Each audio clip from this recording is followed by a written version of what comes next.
The 21 grams experiment, conducted by Dr. Duncan McDougall in 1907, is a controversial attempt to measure the weight of the human soul. Dr. Duncan McDougall, a physician from Haverhill, Massachusetts, hypothesized that the soul had a physical weight. To test this, he devised an experiment involving 6 terminally ill patients. He placed these patients on specially constructed beds with sensitive scales to measure any weight change at the precise moment of their passing. According to McDougall, he observed a consistent weight loss of about 21 grams at the moment of passing in several cases.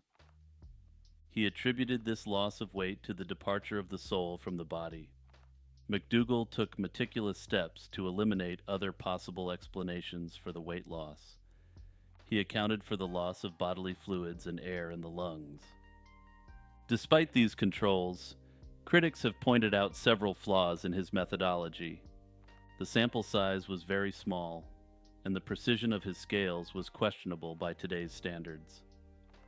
Additionally, the exact moment of passing is not a single, easily identifiable instance, complicating such measurements. Furthermore, McDougall's experiment has never been replicated under controlled conditions, and the scientific community has largely dismissed his findings as unscientific. Unfortunately, McDougall didn't stop his testing with human subjects who were about to pass. He extended his experiment to 15 dogs, expecting to observe a similar weight change. However, no such change occurred, leading him to conclude that dogs did not have souls. Personally, having read about this experiment, I may be more inclined to determine that Dr. McDougall is lacking in soul. I'll just say this for any squeamish viewers out there. All 15 of the dogs were perfectly healthy before interacting with Dr. McDougall. This aspect of his research has been particularly controversial, with modern standards viewing it as unethical. Despite its scientific shortcomings, the 21 grams experiment has permeated popular culture. The idea that the soul weighs 21 grams has been referenced in films, such as the 2003 movie 21 Grams, as well as in various books, songs, and TV shows. This enduring fascination speaks to the human desire to understand the nature of the soul and the afterlife. This was suggested by Discord community member Take Nengi. The Bighorn Medicine Wheel. The Bighorn Medicine Wheel, located in the Bighorn National Forest of Wyoming, is an ancient and mysterious structure. Situated at nearly 10,000 feet above sea level, this site offers a remarkable glimpse into the cultural and spiritual practices of various Native American tribes. The Bighorn Medicine Wheel, believed to be about 700 years old, predates the arrival of contemporary Native American tribes in the region. It consists of a central cairn surrounded by a circle of stones with 28 spokes radiating outward, forming a wheel-like structure with a diameter of roughly 80 feet. This unique construction has been associated with several Native American tribes, including the Crow, who have used it for vision quests and fasting rituals. One of the interesting aspects of the Bighorn Medicine Wheel is its astronomical alignments. Research conducted in the 1970s by astronomer John Eddy revealed that the wheel's spokes align with the rising and setting points of the sun during the summer solstice. Additionally, specific cairns within the wheel align with the heliacal rising of stars, such as Rigel and Sirius. This suggests that the medicine wheel may have functioned as an ancient observatory, helping its builders track celestial events and mark significant times of the year. The Bighorn Medicine Wheel holds profound spiritual significance for various Native American tribes. It is considered a sacred site for ceremonies, prayers, and offerings, as well as for the accumulation of more worldly knowledge. Tribes such as the Crow, Cheyenne, Lakota Sioux, and Shoshone have all utilized the medicine wheel for rituals aimed at healing, giving thanks, and seeking guidance. The Crow tribe, for instance, recounts the story of a boy named Burnt Face, who is said to have built the medicine wheel after being healed by eagles during a vision quest. This boy was said to have received help from a group of mysterious people known as the Little People. However, that said, other tribes have different stories as to how the Bighorn medicine wheel came to be, with many attributing it to unknown ancient ancestors. Today, the Bighorn medicine wheel is protected as a National Historic Landmark, reflecting its importance to Native American heritage and to American heritage generally. The site is carefully managed to balance public access with the need for preservation and respect for ongoing spiritual practices. Visitors are encouraged to observe respectfully, especially during times when the site is used for private Native American ceremonies. Henuttaui. Henuttaui, an ancient Egyptian priestess from the 21st dynasty, around 1000 BC, remains an interesting figure in history due to the mysterious findings associated with her mummy. Her life, although not well documented, is believed to have been connected to the Temple of Amun at Thebes. After her passing, her body was embalmed and entombed in the Deir el-Bahari necropolis, later becoming part of a collection located in Munich, Germany. The intrigue surrounding Henuttaui intensified in 1992, when toxicologist Dr. Svetlana Balabanova discovered traces of cocaine and nicotine on the mummy. This discovery was groundbreaking because both substances are derived from plants native to the Americas and were not believed to be present in Africa until after Columbus's voyages. The detection of these substances in Henuttaui's mummy suggested the possibility of pre-Columbian transoceanic contact between the ancient Egyptians and the New World. Balabanova's findings were initially met with skepticism and theories of contamination, such as modern handling or environmental exposure. However, further analyses supported her results, finding similar substances in other mummies, including those of Pharaoh Ramses II.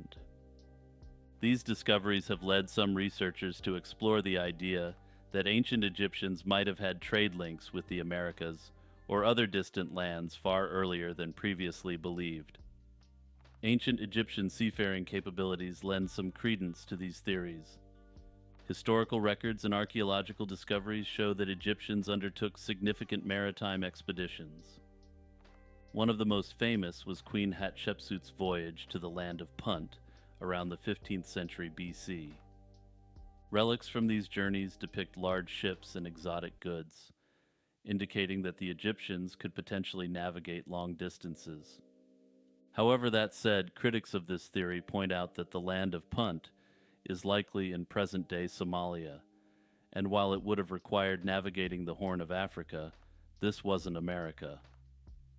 Despite the compelling nature of these findings, the theory of ancient transoceanic contact remains extremely controversial. Further, I note that this theory seems to suggest trans-Pacific trade routes rather than transatlantic trade routes. While some scholars argue for the existence of ancient global trade networks, others caution that more concrete evidence is needed to substantiate such claims. So I think this is a case where I can safely evoke Occam's razor. Either the Egyptians were conducting trans-Pacific trade nearly 4,000 years ago, or one or more Egyptologists had a drug problem. I'm not here to tell you what to think, but this one seems like a fairly clearly cut case to me. Kikiyama, the creator of Yume Nikki. Kikiyama, the creator of the cult classic game Yume Nikki, is one of the most enigmatic figures in the indie game community. Very little is known about Kikiyama, who has remained anonymous since the game's initial release. Despite the mystery surrounding Kikiyama, Yume Nikki has left a significant impact on gaming culture and continues to intrigue players worldwide. Yume Nikki, which translates to Dream Diary, was released on June 26, 2004, as a free game created using RPG Maker 2003. The game follows a character named Madotsuki as she explores her surreal and often disturbing dreams. The gameplay is unconventional, focusing on exploration and atmosphere rather than combat or narrative progression. The game's lack of dialogue and clear objectives has led to various fan theories and interpretations. Players collect effects throughout the game, which alter Madotsuki's appearance and abilities, adding layers of symbolism and mystery. The open-ended nature of Yume Nikki allows for personal interpretation, making each player's experience unique. One of the most intriguing aspects of Yume Nikki is the near-total absence of information about Kikiyama. After the game's release, Kikiyama became even more reclusive, ceasing updates after 2007. This sudden disappearance has sparked numerous theories about Kikiyama's fate and motivations, but no definitive information has surfaced. Despite the lack of updates, Yume Nikki gained a substantial following, particularly in the West, after fan translations made it accessible to a broader audience. Its unique style and eerie tone have inspired numerous indie games, including one of the most successful indie titles of all time, Undertale. In 2013, a manga adaptation of Yume Nikki was serialized, and a light novel titled Yume Nikki, I Am Not in Your Dream was published. These adaptations, while semi-official, were not directly created by Kikiyama, but were approved by them. Both works expanded on the game's lore, providing more concrete narratives that some fans felt detracted from the original's ambiguity. In January 2018, a countdown on the Kadokawa Games website led to the announcement of Yume Nikki Dream Diary, a 3D reboot developed with Kikiyama's supervision. The reboot aimed to modernize the game while introducing new elements and characters. However, it received mixed reviews, with critics arguing that it lost some of the original's charm and mystique. Theories about Kikiyama's identity and whereabouts abound, ranging from the mundane to the fantastical. Some speculate that Kikiyama might be a collective pseudonym for multiple developers, while others believe that the game's dark themes might reflect Kikiyama's personal struggles. More wild theories have suggested that the game is some sort of ARG or alternative reality game, with an as yet unknown purpose. The lack of concrete information only fuels the intrigue and speculation.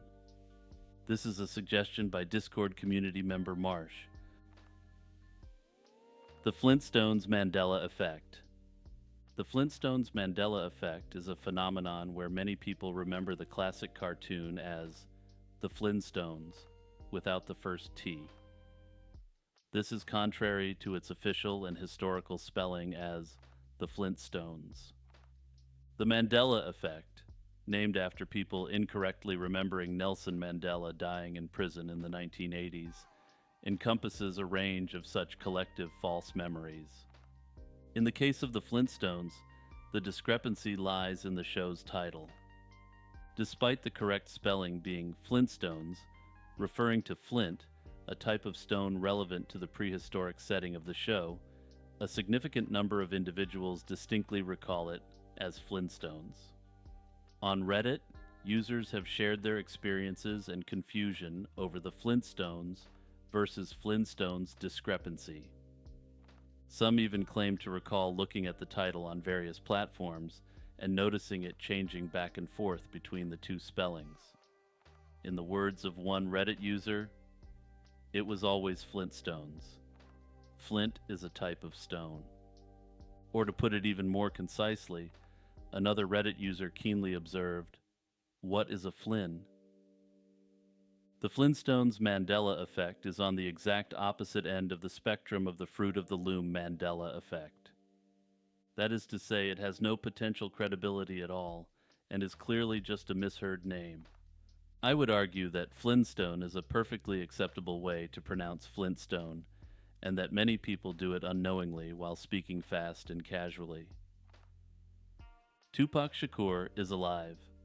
The conspiracy theory that Tupac Shakur is still alive has persisted for nearly 3 decades, fueled by a mix of circumstantial evidence, sightings, and cryptic messages in his music. The most significant piece of circumstantial evidence is the cremation and missing body. After Tupac was shot on September 7, 1996, he was reportedly cremated the next day, and his body was never publicly seen again.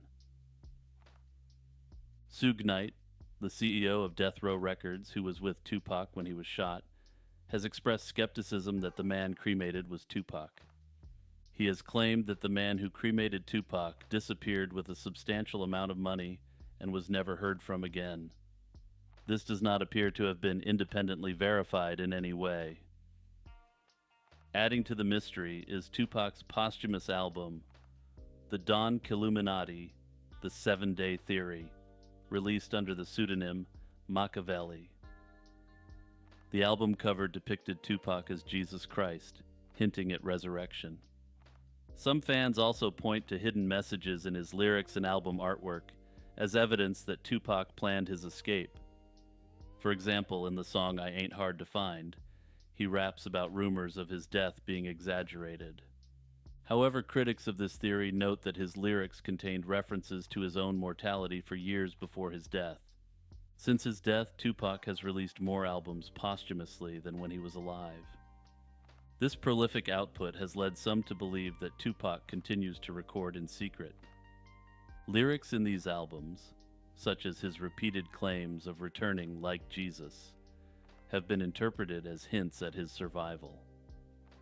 This phenomenon suggests that his star power has only grown after death, creating a fertile ground for conspiracy theories. One of the most popular theories is that Tupac escaped to Cuba, and unlike the other theories, there is circumstantial evidence to suggest this is theoretically possible. This theory is supported by his connections to Assata Shakur, his aunt who has lived in Cuba since escaping from a U.S. prison in 1979. Cuba, with its strained relations with the U.S., is seen as an ideal hideout for someone looking to disappear. Knight's son has also made claims of Tupac being alive, suggesting that he lives in Malaysia and still produces new music. Another even more fringe theory suggests that Tupac escaped the United States to live in Serbia, of all places. No meaningful evidence has been put forward as proof of any of these theories. Anyway, given that the slaying of Tupac is now all but open and shut, I suspect that this conspiracy theory will slowly wither away. I mean, continuing to believe that Tupac is alive would be as absurd as believing Elvis or Michael Jackson faked their own deaths to get out of the spotlight.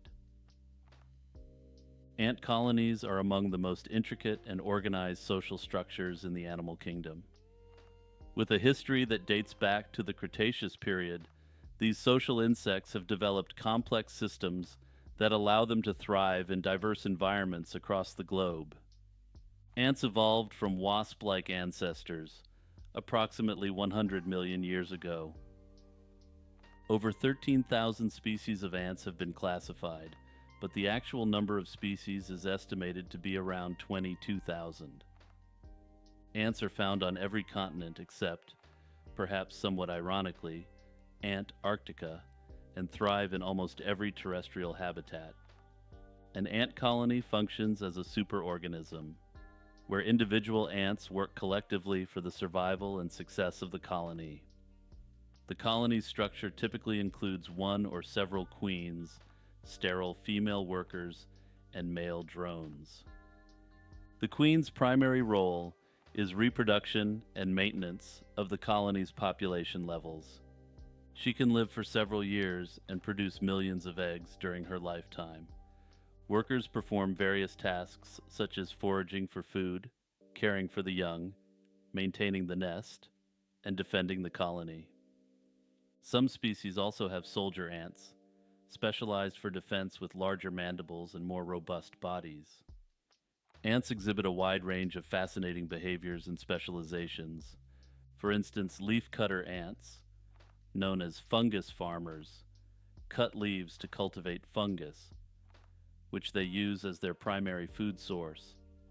Army ants, found in tropical regions, are known for their nomadic lifestyle, moving their colonies frequently in search of food. These ants form massive columns and can overwhelm prey much larger than themselves. Fire ants, which are notorious for their painful stings, can form floating rafts during floods, ensuring the colony's survival. Ants communicate primarily through pheromones. These chemical signals help them coordinate complex activities like foraging, nest building, and defense. For example, when a forager finds food, it releases a pheromone trail that other ants follow to the food source. This efficient communication system allows ant colonies to respond rapidly to changes in their environment and optimize their collective efforts. Despite extensive research, many aspects of ant behavior remain mysterious. One intriguing phenomenon is how colonies make collective decisions without a central authority. Researchers have observed that ants can solve complex problems, such as finding the shortest path to food, through decentralized interactions and simple rules. The colony itself appears to display a certain form of emergent intelligence. This behavior has inspired algorithms in computer science and robotics, known as ant colony optimization, which are used to solve optimization problems. Another area of interest is the longevity and resilience of ant colonies. Some species can live for decades, with colonies continuously functioning and expanding. This longevity is attributed to their efficient division of labor, robust defense mechanisms, and ability to adapt to environmental changes. Ant colonies can extend deep underground, with some species building nests that reach depths of up to 25 feet below the surface. These extensive underground networks allow ants to access various soil layers, providing a stable environment for the colony. Texas killing fields.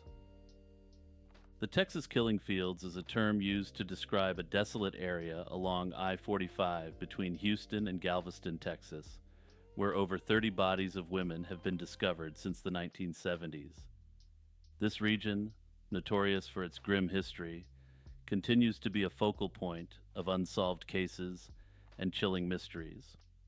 The first known victim linked to this area was Colette Wilson, a 13-year-old girl who disappeared in June 1971. Her remains were found 5 months later near a reservoir.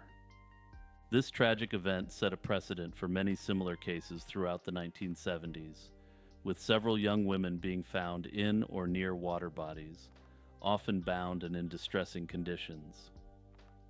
These discoveries underscored a pattern of abductions and fatalities that puzzled and horrified the local community. In the 1980s, the area known as the Calder Road Field in League City became particularly notorious. 4 women were found in this remote field between 1983 and 1991. Heidi Fye, a local bartender, was the first, discovered after a dog's grisly find, led investigators to her remains. Laura Miller, a 16-year-old girl struggling with mental health issues, vanished in 1984. Her remains were found 2 years later in the same field. 2 more women, later identified as Audrey Lee Cook and Donna Prudhomme, were found in 1986 and 1991, respectively. These cases were believed to be the work of a serial perpetrator, given the similarities in the victims' profiles and the locations where they were found. Several suspects have been linked to the Texas killing fields over the years, but conclusive evidence has been elusive. Edward Harold Bell, a convicted criminal, claimed responsibility for multiple cases, but his confessions were inconsistent and never led to concrete charges for these crimes. Further, he eventually recanted his confessions, though he spent his entire life in prison for slaying another man. Another notable suspect was Robert Abel, a retired NASA engineer who was intensely scrutinized by law enforcement and victim families alike. No direct evidence tied him to the cases, and he was ultimately stalked by a victim's father, who attempted to force a confession out of him. No confession was forthcoming from this less than legitimate method, and it appears that he was cleared in relation to the case. The late 1990s saw a renewed wave of investigations. William Lewis Reese, already convicted of other violent crimes, was connected through DNA evidence to several cases in the Texas killing fields. In 1997, he was implicated in the abductions and deaths of Laura Smither, Kellyanne Cox, and Jessica Kane, revealing a chilling modus operandi that terrorized the area for years. Efforts to solve these cases have been hampered by a lack of consistent forensic evidence and the complex nature of the crimes.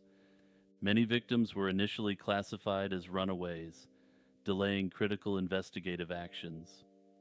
The region's isolation and the transient nature of suspects contributed to the difficulties in solving these crimes. The Montauk Project. The Montauk Project is a conspiracy theory alleging that the U.S. government conducted secret experiments at Montauk Air Force Station, also known as Camp Hero, in Montauk, New York. These experiments purportedly involved mind control, time travel, teleportation, and contact with extraterrestrial life. The Montauk Project theories gained significant attention in 1992 with the publication of The Montauk Project: Experiments in Time by Preston Nichols and Peter Moon. Nichols claimed that he had repressed memories of his involvement in the experiments, which he later recovered. He alleged that the project grew out of the 1943 Philadelphia experiment. This is an event where the U.S. Navy supposedly rendered the USS Eldridge invisible and accidentally teleported it, creating a wormhole to the future. One of the most riveting aspects of the Montauk Project is the claim of time travel. Nichols described a device called the Montauk Chair, which supposedly used electromagnetism to enhance psychic abilities, enabling subjects to manipulate time. Duncan Cameron, a supposed participant, claimed that he could manifest objects with his mind while using the chair. The project allegedly conducted numerous time travel experiments, sending individuals to different historical periods and even distant planets. The Montauk Project is also linked to mind control experiments. These included techniques for brainwashing and remote influencing, reminiscent of the CIA's MK-Ultra program. Nichols claimed that these experiments aimed to fracture individuals' minds to reprogram them, using methods such as extreme temperature changes, food deprivation, and psychedelic drugs.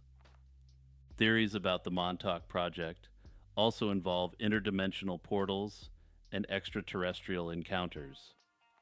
Some accounts suggest that the experiments opened portals to other dimensions, allowing for contact with alien entities and the exchange of advanced technologies. These stories are often connected to reports of underground facilities at Camp Hero, which conspiracy theorists believe were used to house these portals and conduct further research.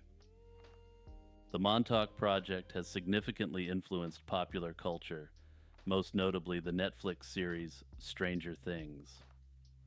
Initially titled Montauk, the show incorporates elements of the conspiracy, such as secret government experiments and a parallel dimension.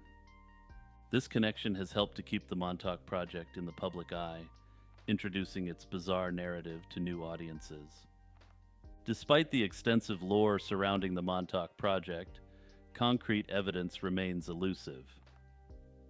Skeptics point out the inconsistencies in witness testimonies and the absence of physical proof. The Montauk Air Force Station, now a state park, shows no signs of the alleged experiments. Critics argue that the lack of verifiable data undermines the credibility of the conspiracy. However, proponents suggest that the U.S. government has covered up the project, drawing parallels to real historical instances of secretive operations, such as Project MKUltra. They believe that classified documents and buried facilities hold the truth about the Montauk Project, which remains hidden from public scrutiny. The tale of Utsuro-bune centers around a peculiar event that allegedly took place in 1803, when a strange vessel washed ashore in Henuttaui province in present-day Ibaraki Prefecture. On February 22, 1803, fishermen in Haratono-hama spotted an unusual object floating in the sea. The vessel was about 10 feet wide and 17 feet high, shaped like a round rice bowl, crafted from rosewood or cedar, with metal plates on the bottom and glass windows on the top. Intrigued by its bizarre appearance, the fishermen brought it ashore. Inside the vessel, they found a young woman, about 20 years old, with pale pink skin and red hair adorned with white extensions. She wore an elaborate dress made from unfamiliar fabrics and clutched a small, mysterious box which she did not allow anyone to touch. The woman spoke an unknown language that none of the locals could understand. The woman and her vessel were eventually cast out into the sea once more. The Utsuro-bune incident is documented in multiple historical texts, including the Oshikuzaki, 1815, and the Hirokata Zuihitsu, 1825. These accounts describe the vessel and the woman in strikingly similar detail, suggesting that the event left a significant impression on contemporary witnesses.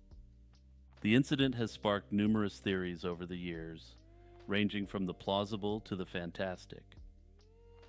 Some suggest that the woman might have been a foreign princess or a castaway from a distant land. The unknown language and unique clothing support this idea, although there is no definitive proof. Given the vessel's unusual construction and the mysterious nature of Utsuro-bune, could have been an early account of an extraterrestrial encounter. The descriptions of the craft bear a resemblance to modern depictions of UFOs, although no concrete evidence has been found to support this claim. Another intriguing hypothesis is that the woman was a time traveler. The advanced nature of the vessel and her strange attire could suggest technologies and styles from a different era. Skeptics argue that the Utsuro-bune story could be a myth or a hoax, perhaps an exaggerated tale of a real but less extraordinary event. Others argue that the story was actually an allegorical tale about the Japanese fear of foreign influence at that time, and the pressure to reject such influence. The woman's clear European features, her inability to understand the Japanese language or customs, and the ultimate casting of her out into the sea, again support this interpretation. Despite extensive research and numerous theories, the true nature of the Utsuro-bune and its mysterious occupant remains a mystery. The Bouvet Island lifeboat. Bouvet Island, one of the most remote places on Earth, harbors an intriguing mystery involving an abandoned lifeboat. Located in the South Atlantic Ocean, approximately 1,600 miles from the nearest inhabited land, Bouvet Island is an uninhabited icy expanse claimed by Norway and protected as a nature reserve. Its isolation and harsh conditions make it an unlikely place for human activity, yet in 1964, an unexpected discovery added a layer of mystery to this island. The story begins with an expedition led by Lieutenant Commander Alan Crawford of the Royal Navy's Antarctic ice vessel, HMS Protector. On April 2, 1964, Crawford and his team landed on Bouvet Island via helicopter to investigate new terrain formed by a lava flow. During their exploration, they found an abandoned lifeboat in a lagoon known as Larsoya. This lifeboat lacked any identifying marks, motor, or sails, and was accompanied by oars on the shore, a flattened copper tank, and a barrel. Despite the thorough examination of the island, no other signs of human presence were found. The lifeboat's origin and the fate of its occupants remained unanswered questions. Adding to the mystery, a subsequent expedition in 1978 reported no trace of the lifeboat, suggesting it had either been removed or had sunk into the lagoon. One prominent theory connects the lifeboat to a Soviet expedition in 1958. According to historical records, the Soviet scientific reconnaissance vessel Slava 9, part of the Slava Antarctic whaling fleet, landed a group of sailors on the island. Severe weather conditions stranded the sailors, who were later evacuated by helicopter potentially leaving the lifeboat behind. Another theory speculates that the lifeboat may have drifted from a shipwreck in the surrounding Atlantic Ocean. However, the island's remote location, far from major shipping routes, and the lack of any reports of missing ships in the vicinity weaken this hypothesis. Additionally, the theory does not account for the presence of the additional items found near the lifeboat. A more skeptical view suggests that the lifeboat might never have existed as reported, positing that the discovery was either a hoax or a misinterpretation by Crawford. This theory argues that the lack of interest and corroboration from other team members, combined with the boat's disappearance, could indicate that the lifeboat was a fabrication. Singing sand dunes. Singing sand dunes, also known as booming or whistling dunes, are a natural phenomenon where sand dunes emit melodious or humming sounds under certain conditions. This occurrence has been reported in various deserts and beaches around the world, including the Gobi Desert in China, the Altan Amel National Park in Kazakhstan, and the Mojave Desert. The history of singing sand dunes dates back centuries. Marco Polo, during his travels through the Gobi Desert, described the mysterious sounds as voices of spirits or demons attempting to lure travelers off their path. These eerie tales added to the mystique surrounding the dunes, which many ancient cultures attributed to supernatural forces. In more recent history, explorers such as Charles Darwin and R.A. Bagnold have also documented their experiences with these singing sands, further piquing scientific curiosity. The primary cause of the singing sand phenomenon is the movement of sand grains, which creates friction and vibrational energy. When dry, well-sorted sand grains of similar size slide over one another, they generate sound waves. The exact mechanism can be likened to the functioning of a musical instrument like a violin or a cello, where frictional energy is converted into sound. Several factors influence the sounds produced by the dunes. The grains must be round and be of a precise diameter. Dry conditions are essential as moisture dampens the grains, reducing friction and preventing sound production. However, slight moisture can sometimes increase the pitch of the sound. Strong and consistent winds are necessary to initiate the sand movement and produce the sounds. Higher dunes over 120 feet with slopes greater than 30 degrees tend to produce more resonant and long-lasting sounds. Despite extensive research, the singing sand dunes still hold several mysteries. Scientists have proposed various theories to explain the phenomenon. One prominent explanation is the waveguide theory, which suggests that a layer of loose sand between the atmosphere and a rigid subsurface layer acts to amplify the sound. Another theory involves seismic waves, where primary waves produce booming sounds. However, local cultures in regions with singing sands often have their own myths and legends, attributing the sounds to spirits or mystical forces.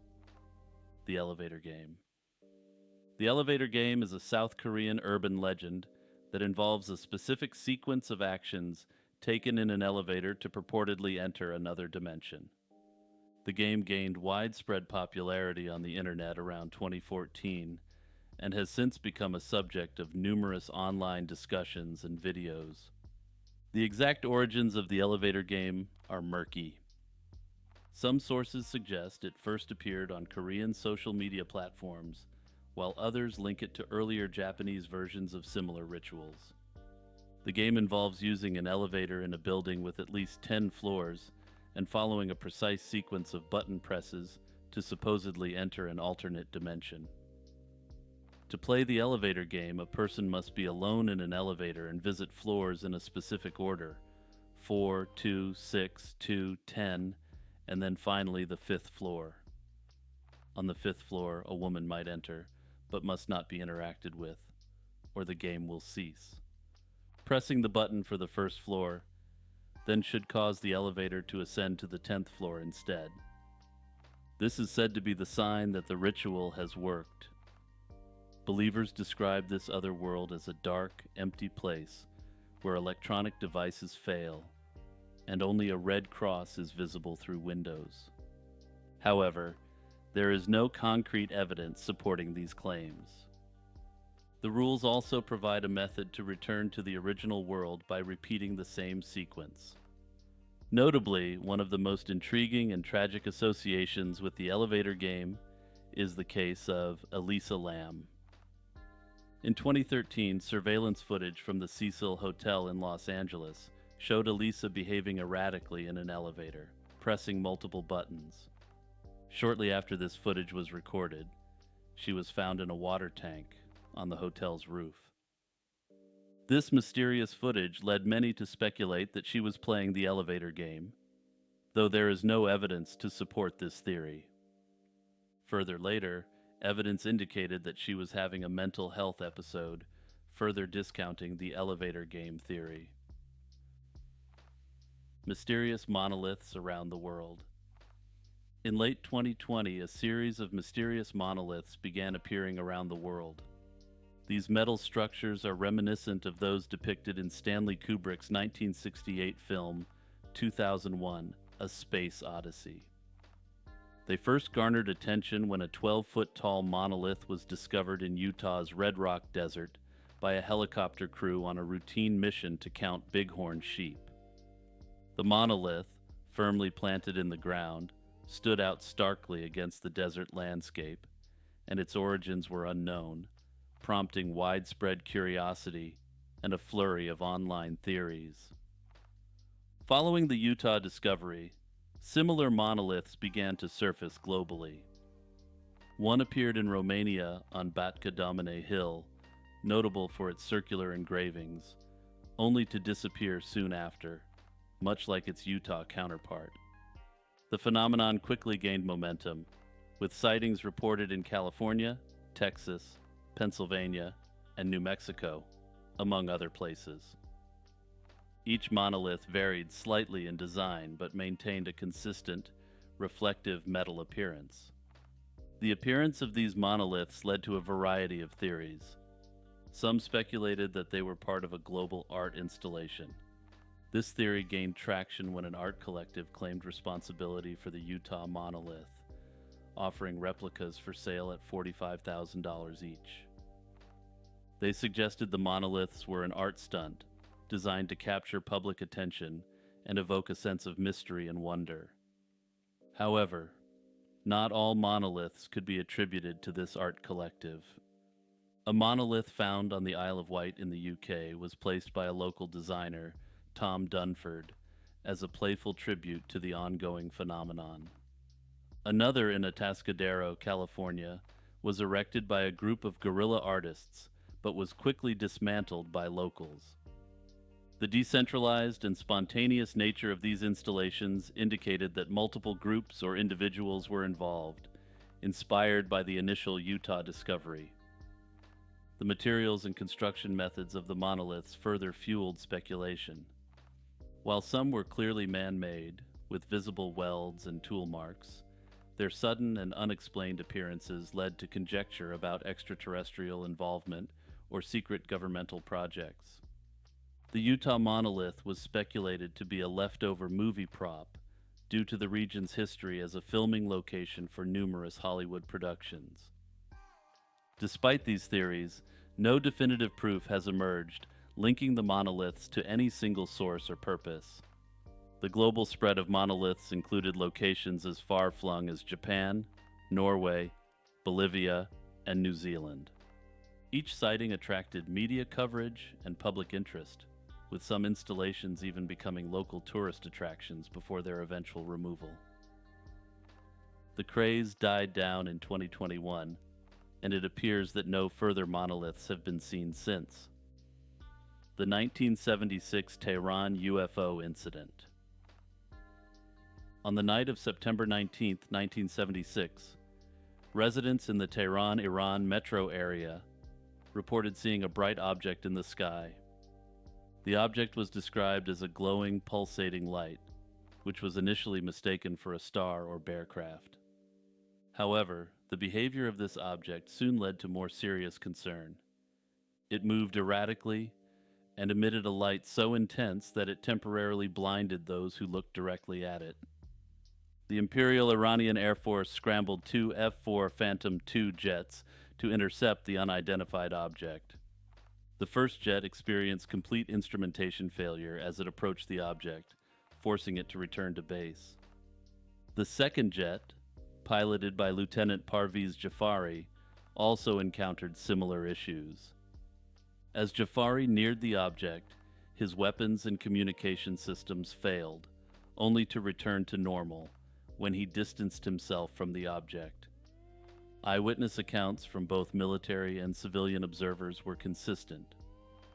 They described the object as metallic and capable of maneuvers far beyond the capabilities of known aircraft at the time. Ground radar operators corroborated these visual sightings, confirming the presence of an unidentified object that exhibited extraordinary speed and maneuverability. Notably, during the encounter, another smaller object reportedly emerged from the primary UFO. This smaller object headed towards the ground, hovered, and then rejoined the main craft before both disappeared at high speed. The ground team that investigated the area the next day found no physical evidence to explain these observations. The incident was extensively investigated by both Iranian authorities and the U.S. authorities. The American report highlighted the credibility of the witnesses and the advanced nature of the UFO, concluding that it was a significant event that could not be easily dismissed. Several theories have been proposed to explain the Tehran UFO incident. The extraterrestrial hypothesis is the most popular theory among UFO enthusiasts. The extraordinary flight capabilities and technological interference suggest that the object could have been of extraterrestrial origin. Another theory posits that the UFO might have been a secret military project, possibly by a foreign power. However, the technology described exceeds what was known to be possible at the time. Some skeptics argue that the sightings could be attributed to natural phenomena such as meteors or atmospheric anomalies. The mysterious end of Gareth Williams. Gareth Williams was a 31-year-old Welsh mathematician and a senior analyst at Government Communications Headquarters and at MI6 in London. These agencies are roughly the equivalent of the NSA and the CIA, respectively. Gareth was known for his exceptional skills in code breaking and cybersecurity, participating in conferences like Black Hat briefings and DEF CON. Williams' body was found on August 23, 2010 in his Pimlico, London apartment, a week after he had last been seen alive. He was reported missing by his family and his employers at GCHQ, but MI6 did not raise the alarm immediately. Williams was found in a red North Face duffel bag, padlocked from the outside, placed in the bathtub of his apartment.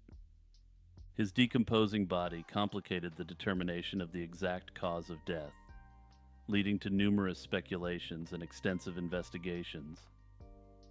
The Metropolitan Police and a subsequent inquest, led by Coroner Fiona Wilcox, ruled that the circumstances were suspicious and likely involved a third party. Despite this, the Metropolitan Police later concluded that Williams had most probably locked himself in the bag accidentally. This conclusion was controversial, given the testimony of experts who failed to replicate locking themselves inside a similar bag, despite numerous attempts. The bag's state and the position of Williams' body indicated he was likely alive when placed in the bag. Experts stated it was improbable that he could have locked himself in the bag without assistance. Moreover, the absence of defensive wounds or signs of struggle further complicated the accidental death theory. The inquest highlighted several inconsistencies suggesting another person's involvement. Some more lurid media reports focused on Williams' visits to illicit websites and the presence of women's clothing in his flat. The coroner dismissed these as unrelated to his passing, suggesting media manipulation to divert from more plausible explanations involving his professional life. No fingerprints or DNA traces were found on the bag or padlock, and the flat appeared to have been cleaned of evidence. Williams' phone was found restored to factory settings, indicating possible tampering. Some speculate that Williams might have been targeted due to his work. A former KGB agent claimed that Russian intelligence might have been involved, potentially attempting to recruit Williams as a double agent or to protect their own operatives. The delayed reporting of Williams' absence by MI6, the contaminated evidence, and the restricted access to his colleagues and work materials have fueled conspiracy theories. Williams' family has strongly criticized MI6's handling of the case and the unusual delay in the reporting of his absence. Despite multiple investigations, the exact circumstances surrounding his death are unresolved.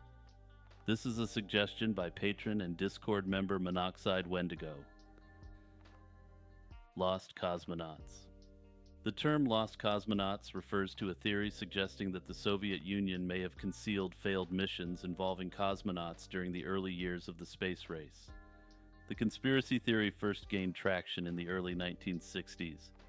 Proponents argue that several cosmonauts embarked on space missions before Yuri Gagarin's historic flight in April 1961, but their missions ended in disaster. Among the alleged lost cosmonauts is Vladimir Ilyushin, a test pilot and son of a famed aircraft designer. According to some accounts, Ilyushin orbited Earth days before Gagarin, but crash-landed in China and was subsequently kept in secrecy by both governments. A significant element fueling the lost cosmonaut theory involves two Italian amateur radio operators. They claim to have intercepted distress signals and communications from several doomed Soviet missions.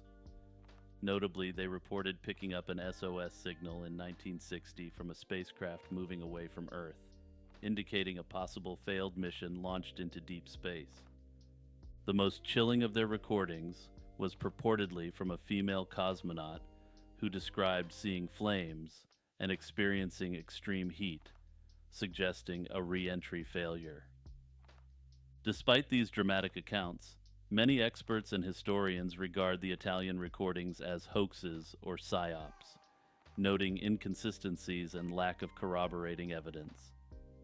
Another incident that has been linked to the lost cosmonaut theory is the 1960 Netherlands catastrophe. This was a massive explosion on a launch pad that killed numerous technicians and personnel. While officially acknowledged as a non-crewed mission, some believe there were cosmonauts involved. Another frequently cited event is the mysterious Korabel Sputnik 1 mission in 1960.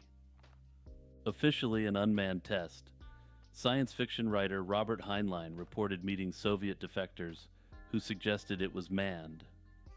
However, the spacecraft lacked a re-entry shield, making the claim that it carried cosmonauts highly dubious.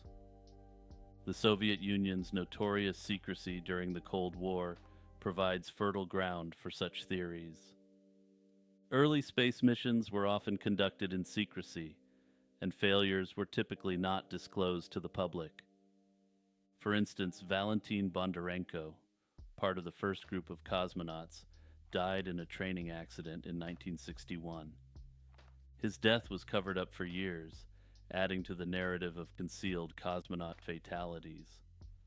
Another example is Grigory Nelyubov, a top cosmonaut who was dismissed from the program under mysterious circumstances. Nelyubov was subsequently erased from official photographs and records. His dismissal and subsequent tragic end fueled further speculation about the fate of other cosmonauts who may have suffered similar fates. Despite the compelling stories and alleged recordings, the lost cosmonaut theory remains largely unsubstantiated. Extensive research into declassified Soviet records has not corroborated these claims. However, there remains the possibility that records were destroyed in the interest of national security. Sudoku seizures case. Sudoku, the logic-based number puzzle, has captivated millions worldwide with its simplicity and challenge. Sudoku's history is a fascinating journey across continents and centuries. Although often associated with Japan, Sudoku was first created by Howard Garnes, an American architect, in 1979 under the name Number Place. The puzzle gained its Japanese name, Sudoku, meaning single number, when introduced by the Japanese company Nikki in 1984. Sudoku's rise to global fame began in 2004, when Wayne Gould, a retired judge, developed a computer program to generate Sudoku puzzles. Gould subsequently convinced the Times of London to publish them, leading to a massive increase in their popularity. However, in a unique medical case, Sudoku was linked to a series of seizures in a young man, raising questions and intriguing theories about the neurological effects of puzzle solving. In a case documented by medical professionals, a 25-year-old German man developed seizures specifically triggered by solving Sudoku puzzles. This individual had suffered severe hypoxia, or oxygen deprivation, after being buried in an avalanche for 15 minutes.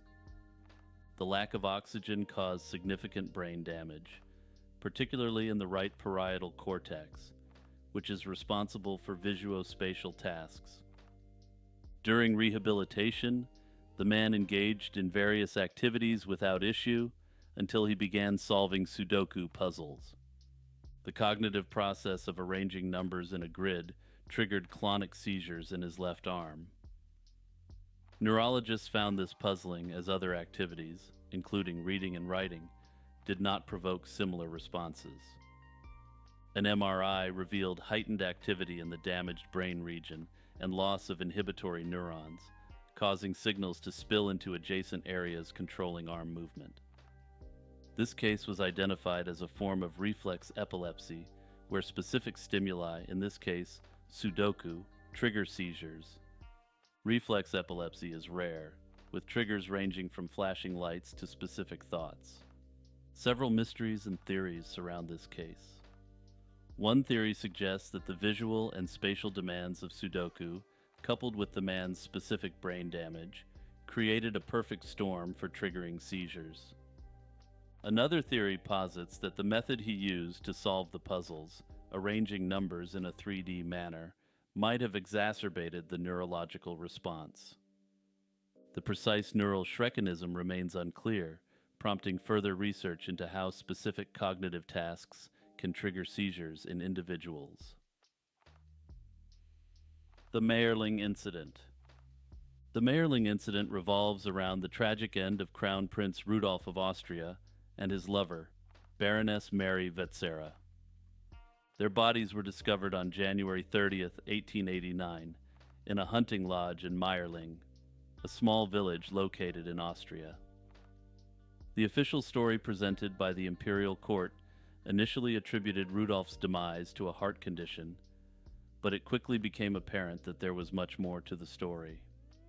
Crown Prince Rudolf, the only son of Emperor Franz Joseph and Empress Elizabeth, was the heir apparent to the Austro-Hungarian throne. His personal life, however, was fraught with difficulties. Rudolf's marriage to Princess Stephanie of Belgium was strained, and he sought solace in numerous affairs, the most notable being with the young Baroness Mary Vetsera. On January 29, 1889, Rudolf and Mary traveled to the Mayerling hunting lodge. The next morning, Rudolf's valet and his friend found the doors to Rudolf's rooms locked. Breaking in, they discovered Rudolf seated by the bed, with blood at his mouth, and Mary lifeless on the bed. The initial official narrative suggested that Rudolf had succumbed to a heart attack. However, this quickly changed when foreign correspondents uncovered details implicating Vetsera in his demise. The imperial court then suggested a pact, where Rudolf first ended Vetsera's life before his own. This explanation served to navigate the sensitive political and religious ramifications of the events, especially concerning Rudolf's burial in the imperial crypt. It's important to note that for religious reasons, one could only be buried in the Habsburg imperial crypt if one did not end oneself. Several theories have emerged over the years to explain what truly happened at Mayerling. One of the more commonly accepted theories is that Rudolph and Mary entered a mutual ending pact due to Rudolph's despair over his personal and political situation. He had recently been pressured by his father to end his relationship with Vetsera and was reportedly in a state of mental imbalance. Another theory suggests that Rudolph may have had syphilis, which contributed to his declining mental state and alleged self-ending tendencies. This illness might have strained his marriage and his public duties, adding to his desperation.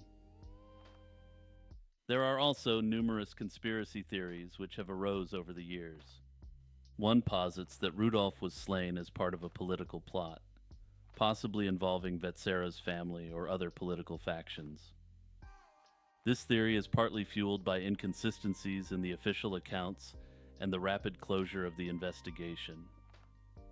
Empress Zita, the last Empress of Austria, suggested that Rudolph was killed due to his refusal to participate in a political conspiracy against his father. Another dramatic account claims that Rudolph and Vetsera's demise resulted from a botched medical procedure. This theory lacks substantial evidence but persists in some discussions due to the mysterious nature of their deaths and the lack of transparency in the investigations that followed. The Mayerling incident had significant repercussions for the Austro-Hungarian Empire.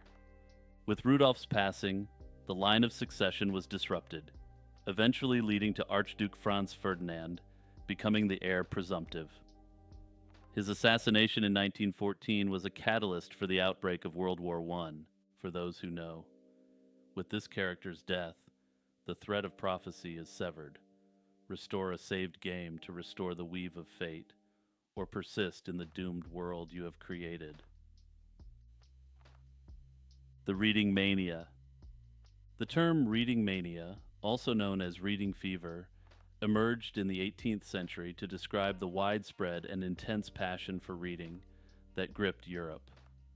This period saw significant advancements in printing technology, making books more accessible to a broader audience. Lending libraries and book clubs became popular, allowing people from various social classes to engage with literature. This era also saw the rise of the novel as a dominant literary form, which played a crucial role in the reading mania. The surge in reading led to considerable anxiety among cultural commentators and moralists. Many believed that excessive reading, especially of novels, could lead to moral decay and societal disruption. This fear was part of a broader moral panic, a term used to describe widespread societal concern about a particular issue. Critics argued that novels encouraged idle fantasies and inappropriate behavior, particularly among the youth and women. One of the most famous cases associated with the reading mania is the reaction to Johann Wolfgang von Goethe's novel, The Sorrows of Young Werther. The book, which depicts the tragic story of a young man's unrequited love, was linked to a wave of emulative behavior among readers, a phenomenon now known as the Werther effect. This effect suggested that the intense emotional experiences portrayed in the novel led some readers to mimic the protagonist's actions, illustrating the perceived dangers of novel reading. Societal responses to the reading mania varied widely. While some intellectuals and educators promoted reading as a means of personal and intellectual development, others called for restrictions on certain types of literature. Critics argued that novels promoted unrealistic expectations and distracted readers from productive activities. This debate highlighted the tension between the perceived benefits and dangers of widespread literary consumption. Historians propose that the reading mania was a reaction to the Enlightenment, a period that valued reason and individualism. Reading offered a means to explore new ideas and question traditional authorities.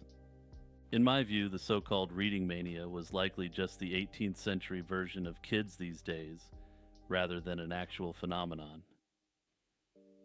The Harbut face.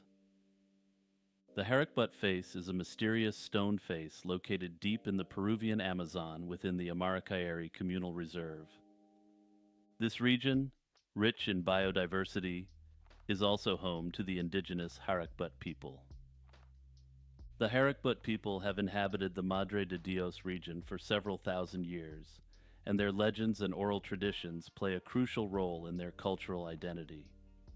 The Harbut face is central to these traditions. It's considered an amana, a sacred site representing their most distant ancestor, and a testament to their ancient habitation in the area. The Harbut face is situated in an extremely remote part of the rainforest, making it difficult to access.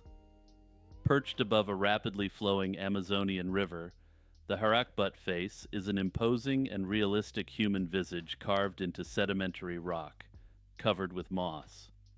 It features a sharp aquiline nose, prominent brow, and a pronounced lower jaw, resembling a powerful male figure, possibly a deity or tribal chieftain. There is significant debate about whether the face is a man-made structure or a natural geological formation. Some researchers argue that the face's precise lines and human-like features suggest it was carved by ancient peoples using rudimentary tools. Others believe it is a natural formation enhanced by the phenomenon of pareidolia, where the human brain recognizes familiar patterns in random objects. The region around the Harbut face faces threats from illegal mining and logging, which have already caused extensive environmental damage. Despite receiving land titles in 1977, the Harbut people continue to struggle against industrial encroachment on their sacred lands. This is definitely a case where I feel the need to insert my own commentary. If that face was not created by human hands, it has to be one of the most compelling and bizarre cases of pareidolia I've ever seen in nature. The Chris Houlihan Room. The Chris Houlihan Room is one of the most famous Easter eggs in video game history, appearing in the SNES classic, The Legend of Zelda: A Link to the Past. This secret room, named after a Nintendo Power Contest winner, has fascinated gamers and sparked numerous rumors and theories since its discovery. The Chris Houlihan Room came into existence through a Nintendo Power Magazine contest in 1990. The grand prize was having the winner's name featured in a future Nintendo game, which turned out to be A Link to the Past. The room itself is relatively simple in design. It features 45 blue rupees arranged in 5 groups of 9, a water-covered floor, and a telepathic tile that reads, "My name is Chris Houlihan. This is my top secret room. Keep it between us, okay?" Accessing the Chris Houlihan Room isn't straightforward. It generally involves falling into a hole in the game's world under specific circumstances. The most reliable method involves using the Pegasus boots and bombs.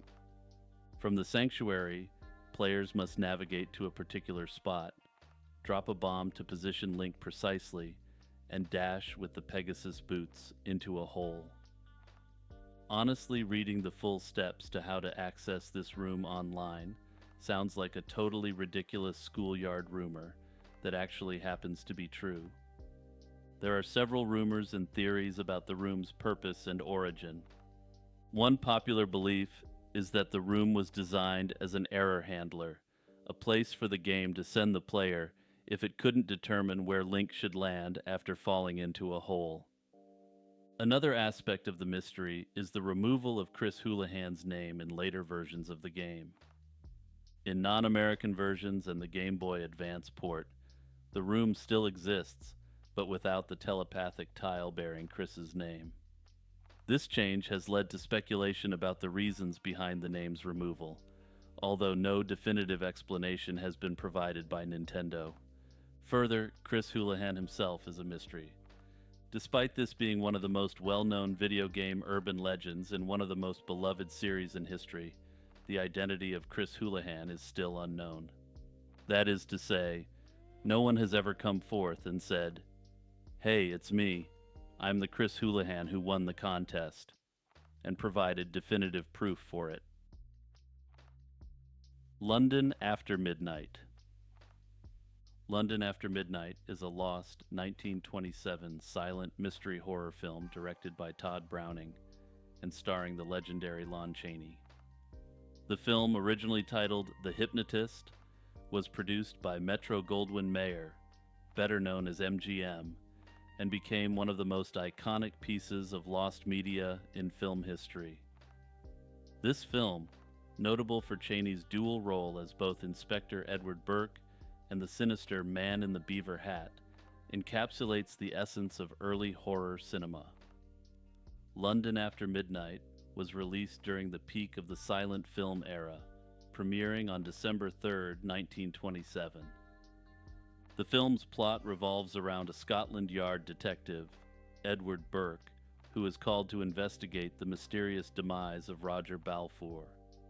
Initially ruled as a self-inflicted incident, the case reopens 5 years later, leading Burke to disguise himself as a vampire to unravel the truth. The film was a massive commercial success at the time. Despite mixed reviews from critics, it was praised for its atmospheric tension and Chaney's performance, particularly his grotesque makeup and eerie presence. Chaney's makeup was a significant part of the film's allure, featuring sharp teeth, dark circles around his eyes, and a haunting expression. The production used real bats, armadillos, and owls to enhance the eerie atmosphere of the haunted house scenes. This attention to detail contributed to the film's unsettling and supernatural vibe. The film's loss is attributed to the 1965 MGM Vault fire, which destroyed the last known copy. This incident has sparked numerous theories and myths about the existence of other copies. Some enthusiasts believe that a hidden copy might still be discovered, making it the holy grail of lost films. A reconstructed version of the film, created using still photographs and the original script, was aired by Turner Classic Movies in 2002. This reconstruction offered a glimpse into what the original might have been like, but the search for an authentic copy continues. London After Midnight has been linked to various urban legends and controversies. One notable incident involved a man claiming that Chaney's performance drove him to commit a crime, citing temporary insanity influenced by the film. Although this plea was rejected by the courts on the grounds that it was absurd, it added to the film's macabre mystique. The 1983 West Bank fainting epidemic. The 1983 West Bank fainting epidemic occurred between March and April of 1983. This mysterious event saw nearly 1,000 Palestinian schoolgirls and a smaller number of female Israeli soldiers experiencing a sudden onset of symptoms. These symptoms included fainting, dizziness, and headaches, amongst other symptoms. The epidemic's rapid spread and severe implications sparked a multitude of theories and accusations. The epidemic began on March 21, 1983, in Araba, a town in the West Bank. The initial incident involved a 17-year-old girl who experienced throat irritation and difficulty breathing shortly after entering her classroom.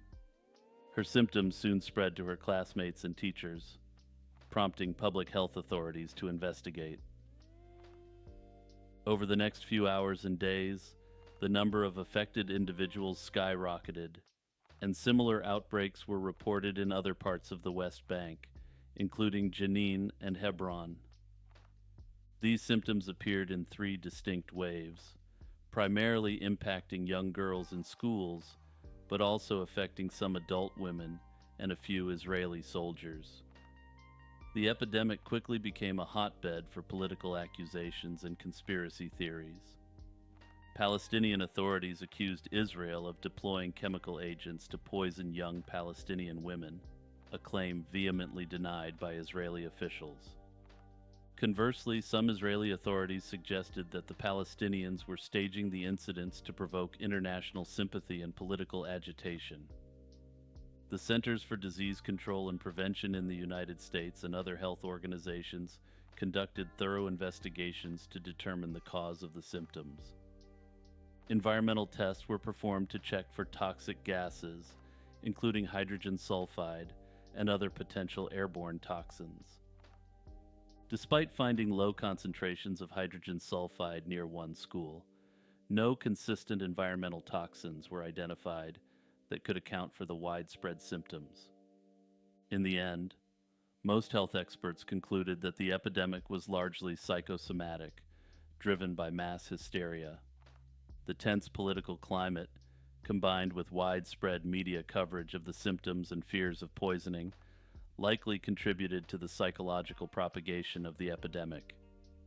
The event faded after schools in the West Bank were closed, bringing an end to the epidemic and leaving behind a complex legacy of accusations and unresolved questions. The disappearance of Cindy Anderson. On August 4, 1981, Cindy Anderson, a 20-year-old legal secretary from Toledo, Ohio, disappeared under mysterious circumstances. On the morning of her disappearance, Cindy went to work at the law office where she was employed, as usual. She was last seen at approximately 9:45 a.m., but by noon, her office was empty. When her employers arrived, they found the office lights on, the door locked from the inside, and Anderson's car in the parking lot. A romance novel she had been reading was left open to a scene where a woman is abducted, and the scent of nail polish lingered in the air, suggesting she had recently been in the office. In the months leading up to her disappearance, Anderson experienced recurring nightmares in which she was abducted by a stranger. These dreams were so vivid and troubling that she shared them with her family. Compounding the fear from these dreams, Anderson also received a series of harassing phone calls at work, which prompted her employers to install an emergency buzzer at her desk. Adding to the mystery was a message painted on a wall visible from her office. "I love you, Cindy by GW." Anderson did not know anyone with the initials GW. Although one man with those initials admitted to writing the messages, he claimed they were intended for another woman named Cindy. This bizarre graffiti, combined with the disturbing phone calls, contributed to the fear and tension Anderson experienced before her disappearance. Shortly after Anderson vanished, police received an anonymous phone call from a woman who whispered that Anderson was being held in the basement of a White House. The family associated with this White House owned two identical houses. Despite attempts to trace the call and search for the houses, no further information was obtained, and the caller never identified herself or called again. Several theories and suspects have emerged over the years, but none have led to a resolution. One theory involves Anderson's employers, specifically lawyer Richard Neller, who was later convicted for drug-related crimes. It is speculated that Anderson might have overheard incriminating conversations between Neller and a drug dealer, Jose Rodriguez. An informant later testified that Rodriguez confessed to Anderson's abduction to send a message, but this testimony was deemed unreliable, and no charges were filed. Another theory suggests that Anderson might have fallen victim to serial killers Anthony and Nathaniel Cook, who were active in the Toledo area during the 1980s. Although they were convicted for other crimes, they denied any involvement in Anderson's disappearance. Some theories propose that Anderson might have run away to start a new life. However, this theory is simply not credible given her close relationship with her family and the lack of any history of this sort of desire or behavior. Despite extensive investigations, Anderson's case remains unsolved. Her social security number has never been used, and her bank account remains untouched. The Toledo Police Department continues to hold out hope for new information, and if you have any information, I encourage you to reach out and report it to them. Disembarkment syndrome. This is a rare neurological condition that typically manifests after exposure to prolonged passive motion, such as sea travel, flights, or long car rides. The primary symptom is a persistent sensation of rocking, swaying, or bobbing, even when the person is stationary. The term has been used to describe the sensation of continuing to feel the movement after returning to solid ground.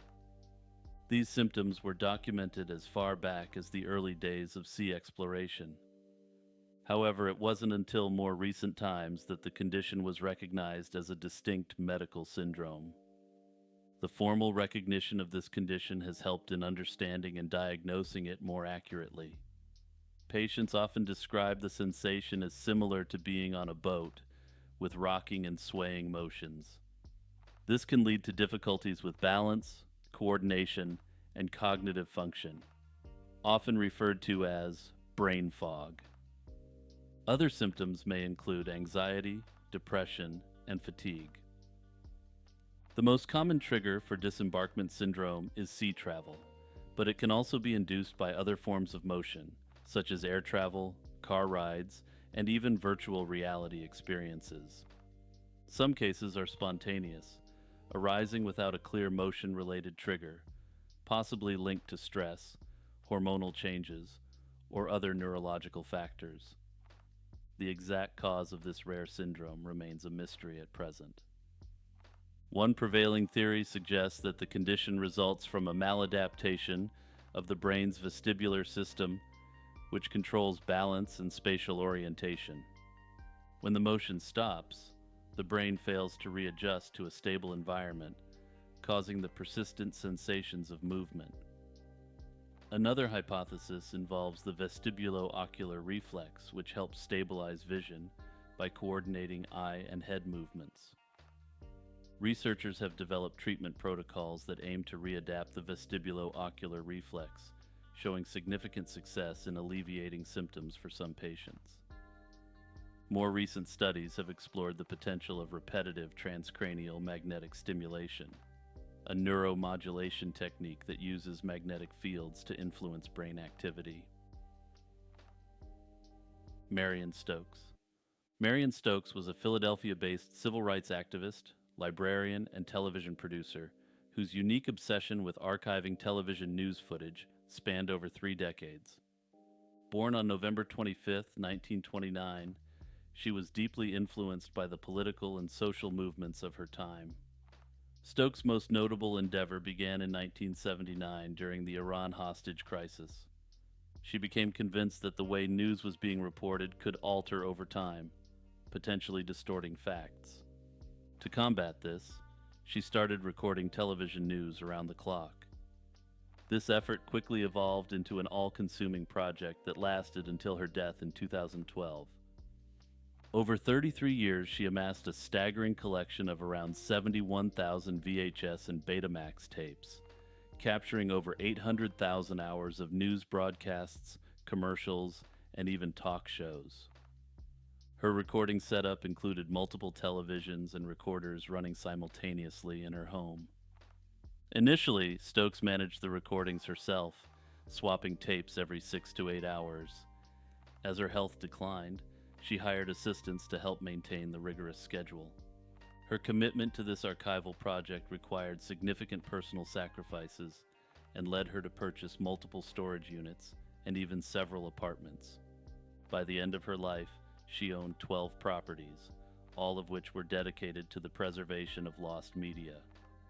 Stokes also recognized the importance of computing power in her work and was an early investor in Apple. I suspect that her early investments in Apple may have been able to fund a significant portion of her archiving work, as well as the properties needed to store the physical media.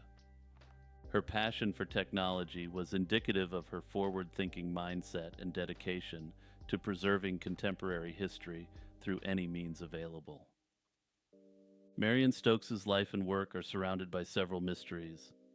One of the biggest mysteries is what truly drove Marian Stokes to start and continue her extensive archiving project. While the Iran hostage crisis is often cited as a triggering event, the depth of her commitment suggests deeper motivations. Some speculate that she had a profound belief in the importance of preserving unaltered media for future generations to access.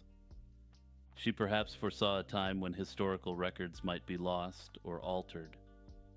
Another mystery involves exactly how she funded her project. Stokes was an early investor in Apple, which likely provided her with significant financial resources. However, the exact details of her investments and how she managed to sustain such a costly and labor-intensive endeavor over 3 decades are not fully known.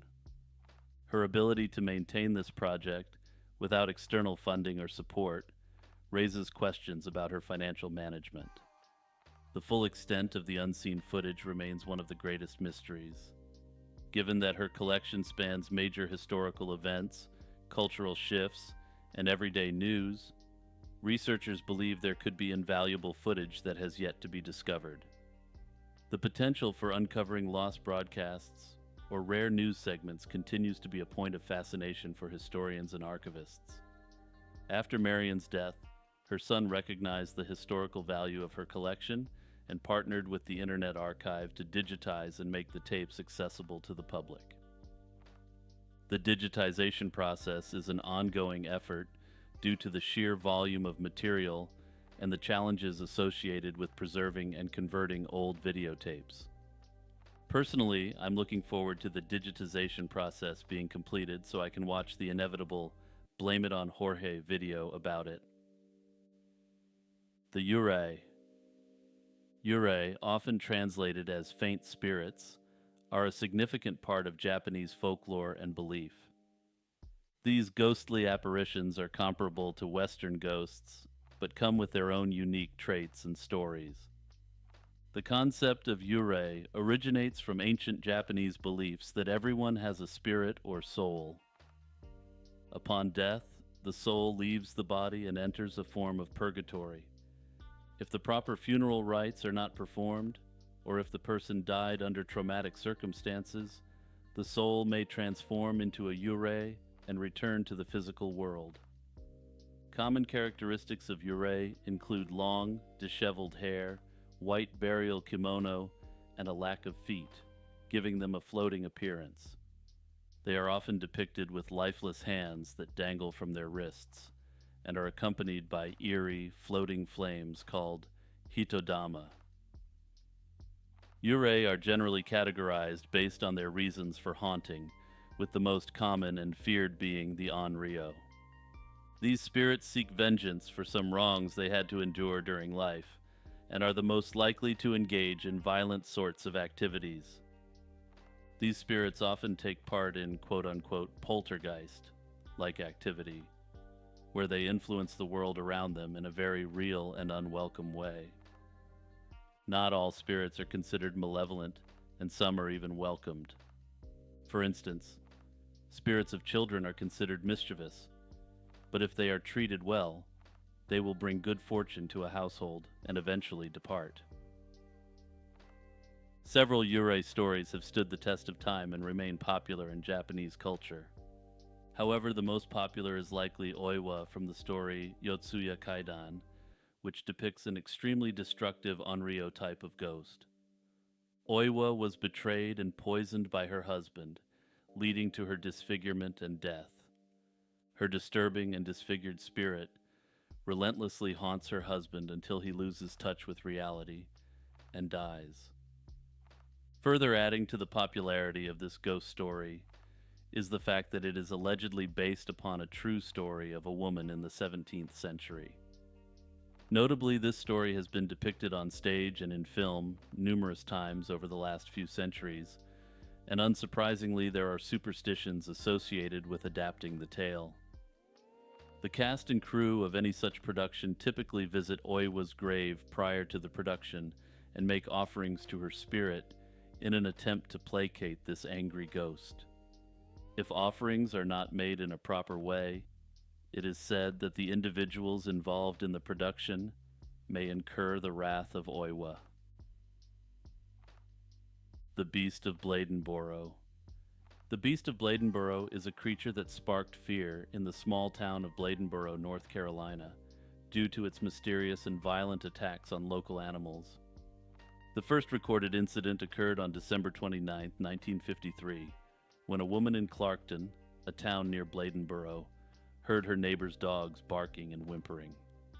Upon investigating, she saw a large, dark creature with glowing red eyes. This sighting marked the beginning of a series of brutal attacks on livestock and pets in the area. Over the following days, more dogs were found dead, their bodies reportedly crushed and drained of blood. The panic in Bladenboro escalated quickly due to the horrific nature of these attacks. Local police received numerous reports of a large, cat-like creature. Descriptions varied, but many witnesses claimed the beast was about 5 feet long, had a sleek black coat, and glowing red eyes. As fear spread, the town organized hunting parties. On January 7, 1954, around 1,000 people, including armed hunters from various states, gathered to track down the beast. Despite the large number of hunters, no conclusive evidence was found initially. However, on January 13th, a local farmer caught a large bobcat in a steel trap, which was subsequently killed and presented as the Beast of Bladenboro by the town's mayor. The true identity of the Beast of Bladenboro remains a subject of speculation. Some believe the sightings were cases of mistaken identity, possibly involving large dogs, bobcats, or other native wildlife. The glowing red eyes could be attributed to the reflection of light at night. Another theory suggests that the creature could have been an escaped exotic pet, such as a panther or another large feline. This idea is supported by the descriptions of the beast's physical appearance and behavior. Some cryptozoologists argue that the Beast of Bladenboro might be a cryptid, a creature whose existence is not recognized by conventional science. They point to cryptids like the Wampus cat, or the phenomenon of the alien big cat in favor of this position. Critics often point to the possibility of mass hysteria and hoaxes perpetuating the legend. The intense media coverage and the influx of hunters might have contributed to a collective panic that exaggerated the incidents. The legend of the Beast of Bladenboro has left a lasting impact on the town. Despite the lack of conclusive evidence, the story has been passed down through generations, becoming a part of local folklore. The town of Bladenboro even hosts an annual event called Beast Fest to commemorate the legend, featuring food stalls, entertainment, and family-friendly activities. Also, I have to mention it, but I do like how cryptids that once allegedly terrorized regions often go on to become beloved mascots in the region. The Peter Bergman case. Peter Bergman, as he called himself, arrived in Sligo, Ireland on June 12, 2009. He checked into the Sligo City Hotel using a false address from Austria. Over the next few days, CCTV footage captured him performing seemingly mundane activities, but with peculiar details. He was seen leaving the hotel with a purple plastic bag and returning without it, suggesting he was disposing of his belongings bit by bit. Despite his visibility on CCTV, no traces of the disposed items were ever found, indicating a deliberate effort to obscure his activities and identity. On June 14th, Bergman asked a taxi driver to recommend a quiet beach, eventually choosing Ross's Point. The next day, he was seen at the Sligo bus station buying a cappuccino and a sandwich, then taking a bus to Ross's Point with 3 bags but returning with only 2. On June 16th, his lifeless body was discovered on the beach. He was wearing unusual attire, including Speedo-type swim trunks over his underwear and a t-shirt tucked in. The investigation into his identity revealed few clues as to why he was there or as to his identity.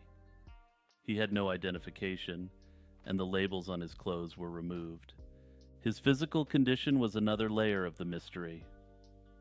Despite suffering from advanced prostate cancer and bone tumors, no medication was found in his system. This suggests he was in significant pain, yet chose not to carry any pain relief products. Further complicating matters, the address he provided at the hotel turned out to be a vacant lot in Austria. During his stay, he also purchased stamps and airmail stickers, but it was never discovered where or to whom these were sent. The thorough search by investigators, including examining local dumps and public places, yielded no further evidence of his possessions that could reveal his identity. Some speculate he was deliberately trying to disappear, perhaps to end his life anonymously. Others suggest he could have been involved in clandestine activities, or had a complex personal history that required complete erasure of his identity. Despite the extensive investigation and international cooperation, his true identity and reasons for his actions remain unknown. The Peter Bergman case is often likened to the Tamam Shud case in Australia, previously featured in this series and now arguably solved. However, unlike the Tamam Shud case, the Bergman case has not garnered as much fame or international media attention. This case continues to captivate the public's imagination, symbolizing the profound mystery of an individual who, in the age of pervasive surveillance, erased his identity in plain sight. This is a suggestion from frequent contributor and Discord community member Lauren Redmond. Thanks as always, Lauren. The disappearance of Joshua Maddox. On May 8, 2008, 18-year-old Joshua Maddox told his sister he was going for a walk in Woodland Park, Colorado. Known for his love of the outdoors, Joshua's absence initially didn't alarm his family. However, when he did not return for several days, they reported him missing on May 13th. Joshua was an intelligent and artistic young man, fond of playing guitar and writing. His family and friends searched extensively for him, but no clues surfaced. For years, his family held on to the hope that he might have left to pursue a new life or career elsewhere. In August 2015, 7 years after Joshua's disappearance, a gruesome discovery was made. Contractors demolishing an abandoned cabin less than 2 blocks from the Maddox home found Joshua's remains in the chimney. The cabin, owned by Chuck Murphy, had been largely unused and overlooked during initial searches. The coroner concluded that Joshua had attempted to enter the cabin via the chimney, became stuck, and succumbed to hypothermia. His body was found in a fetal position, with legs above his head, indicating he had entered head first. The chimney was blocked by a large breakfast bar inside the house, preventing him from exiting. Despite the official ruling of accidental death, numerous anomalies cast doubt on this conclusion. For instance, a heavy wire mesh originally installed in the chimney to prevent animal entry was missing. This mesh would have made it impossible for Joshua to enter the chimney as described.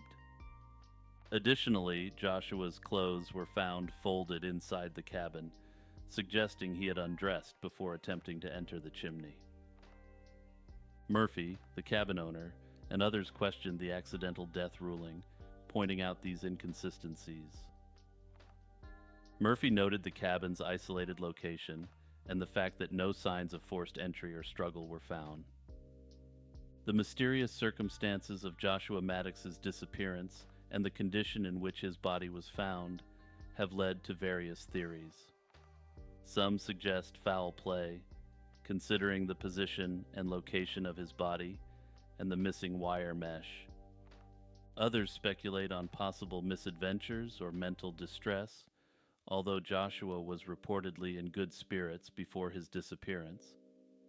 The cabin where he was found has since been demolished, however, the mystery of Joshua Maddox's fate remains unsolved. This was a suggestion by patron and Discord community member Boomslang. The cursed Bulgarian phone number. In Bulgaria, the phone number 0888 888 888 has gained notoriety for its supposed curse, leading to a series of mysterious deaths associated with its owners. This eerie legend began in the early 2000s and continues to intrigue and frighten people worldwide. The cursed phone number was issued by the Bulgarian mobile phone company Mobitel. The first notable owner of the number was Vladimir Grashnov, the former CEO of Mobitel. Grashnov, who appeared to be in good health, died in 2001 from an aggressive form of cancer. Rumors suggested that his illness might have been caused by radioactive poisoning, allegedly orchestrated by business rivals. The next person to inherit the number was Konstantin Dimitrov, a well-known Bulgarian mafia boss. In 2003, while dining at a restaurant in Amsterdam, Dimitrov was shot by a lone gunman. The motives behind his slaying were linked to his involvement in drug trafficking. The coincidence of his violent end further cemented the phone number's deadly reputation. Following Dimitrov, Konstantin Dishliev, a real estate agent with alleged ties to the drug trade, received the number. In 2005, he was killed outside an Indian restaurant in Sofia, the capital of Bulgaria. After his death, Mobitel decided to suspend the number permanently. Anyone attempting to call it now hears a message indicating the number is outside network coverage. Various theories attempt to explain the curse associated with the number. Some suggest that the number itself is not cursed, but the individuals who owned it were involved in dangerous activities that led to their untimely ends. This explanation posits that the curse is more about coincidence and the high-risk lifestyles of its owners, rather than any supernatural force. Others believe that the number carries an inherent curse, perhaps tied to its string of eights. In numerology, the number 8 is often associated with power and material success, but the addition of a 0 has been suggested to invert this success. Across the world, there are numerous stories of such sinister phone numbers. For instance, in Japan, an allegedly cursed number inspired the famous movie series, The Ring. The disappearance of Angela Green. The disappearance of Angela Green is a troubling case that has puzzled both her family and authorities since she went missing from her Prairie Village, Kansas home on June 19, 2019. Angela Green, a 51-year-old stay-at-home mom, was last seen by her daughter, Ellie Green, after a minor argument at their home. This argument led Ellie to temporarily stay with her boyfriend's family. When Ellie tried to contact her mother after a few days, her father, Jeff Green, told her that Angela had been admitted to a psychiatric hospital due to a mental health crisis. He provided no details about the hospital's location or her condition, which raised Ellie's suspicions as Jeff had made such threats in the past, but had never acted on them. The story took a bizarre turn when, 3 weeks later, Jeff informed Ellie that Angela had passed away from a stroke at the hospital. He asked Ellie and her boyfriend's family to keep this information from Angela's relatives in New York.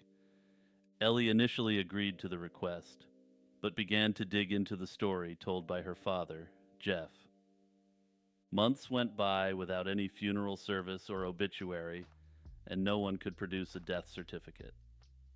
Ellie's attempts to obtain a death certificate from Kansas state officials were fruitless, and they had no record of Angela's death. In February 2020, Angela's sister contacted the Prairie Village Police Department, leading to a welfare check. Jeff then rapidly changed his story and claimed that Angela was alive and had run away with a friend. This sudden change in his story further complicated the investigation and drew significant additional suspicion on Jeff Green. Ellie subsequently filed a missing persons report, and the police launched an investigation, which included searches of Jeff's properties, but yielded no significant evidence. Ellie and her cousin have been proactive in keeping Angela's case in the public eye. They have spoken to the media, featured on podcasts, and hired a private investigator who has conducted extensive interviews and offered a reward for information. Despite these efforts and the involvement of the FBI, Angela's case remains unsolved, with over 100 leads investigated but no breakthrough. Theories about Angela's disappearance vary, but the primary focus remains on Jeff Green due to his inconsistent statements and refusal to cooperate with the police. Angela's family continues to seek closure and justice, hoping that new evidence or tips will eventually shed light on what happened to her. If you have any information on the disappearance of Angela Green, please contact the Prairie Village Police Department. John Titor. John Titor is a pseudonym used by an individual who appeared on various internet forums between 2000 and 2001, claiming to be a time traveler from the year 2036. John Titor first appeared on the Time Travel Institute forums and later on the Art Bell Show, a popular late-night radio program known for discussing paranormal topics. Using the handle Time Travel Zero before adopting his more famous name, he posted detailed descriptions of his time machine. He claimed it was built by General Electric and was housed in a 1967 Chevrolet Corvette. He provided intricate schematics and answered questions about the mechanics of time travel, insisting that his mission was to retrieve an IBM 5100 computer from 1975. The purpose of this mission was said to be to combat a looming technological crisis in his future. According to Titor, the IBM 5100 was crucial because it possessed unique capabilities to debug and emulate code from older systems. According to the lore, this was a feature that was not publicly known at the time, but later confirmed by IBM engineers. If anyone more knowledgeable about computer engineering could shed light on this in the comments, this would be much appreciated. Titor claimed that his mission required this computer to fix a critical software issue expected to arise in the year 2038, similar to the Y2K bug. Titor's predictions included several catastrophic events, which were to take place in the coming years, including a Second American Civil War, starting in 2004, resulting in the U.S. splitting into 5 regions, a subsequent World War III in 2015, followed by a series of natural disasters and epidemics, leading up to his timeline in 2036. He described a dystopian future where society had been ravaged by nuclear conflict and disease, and the survivors lived in a decentralized and agrarian society. Despite his detailed stories, Titor's predictions did not come true, as should be obvious by now. There was no civil war in the U.S. in 2004, and the 2015 nuclear conflict never occurred. This naturally led to widespread skepticism about his claims. However, Titor boosters proposed that his coming back altered the timeline and created a separate timeline where these events didn't happen. The mystery deepened with the creation of the John Titor Foundation in 2003, which published a book compiling his posts. Investigations into the foundation revealed it was registered to Larry Haber, a Florida entertainment lawyer, and his brother Richard, a computer scientist. In 2018, Joseph Matheny, a multimedia artist known for creating one of the first alternate reality games called Ong's Hat, claimed that he had been consulted on the Titor story. He suggested it was a deliberate literary experiment rather than a genuine account of time travel. The John Titor saga has continued to inspire numerous theories. Some believe Titor was indeed a time traveler whose actions altered the timeline, preventing the events he warned about. Others think he was part of an elaborate prank, or a marketing campaign for a book or movie that never materialized. Despite Titor claims having failed to materialize, the John Titor story has continued to captivate. Angelo Faticoni, the human cork. Angelo Faticoni, born in 1859, was an Italian-American freak show performer and contortionist famously known as the human cork for his extraordinary ability to float. Faticoni discovered his unusual buoyancy in childhood, but it wasn't until later in life that he began showcasing his talent professionally. His feats defied conventional understanding and captivated audiences and scientists alike. One of Faticoni's most remarkable demonstrations involved being sewn into a sack with a 20-pound cannonball and thrown into a river. Astonishingly, he would float to the surface and remain motionless for extended periods. On another occasion, he swam across the Hudson River while tied to a chair weighted with lead. These performances were not mere parlor tricks, but involved genuine physical prowess and control. doctors at Harvard University conducted experiments to understand Faticoni's abilities. In one test, Faticoni floated in a pool for 15 hours with a 20-pound lead weight attached to him. The doctors concluded that his unusual buoyancy was due to an abnormal arrangement of his internal organs, but this explanation did not entirely satisfy the scientific community. Faticoni's feats were not only a source of public fascination, but also the subject of intense scrutiny and speculation. Contemporary media often hinted at supernatural elements, suggesting that his abilities might be aided by otherworldly forces. Some psychics of the time claimed that spirits assisted him in staying afloat, adding a layer of mystery to his performances.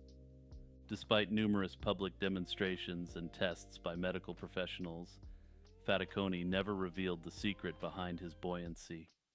He promised to disclose the nature of the trick prior to his death, but passed away on August 2, 1931, in Jacksonville, Florida, without doing so.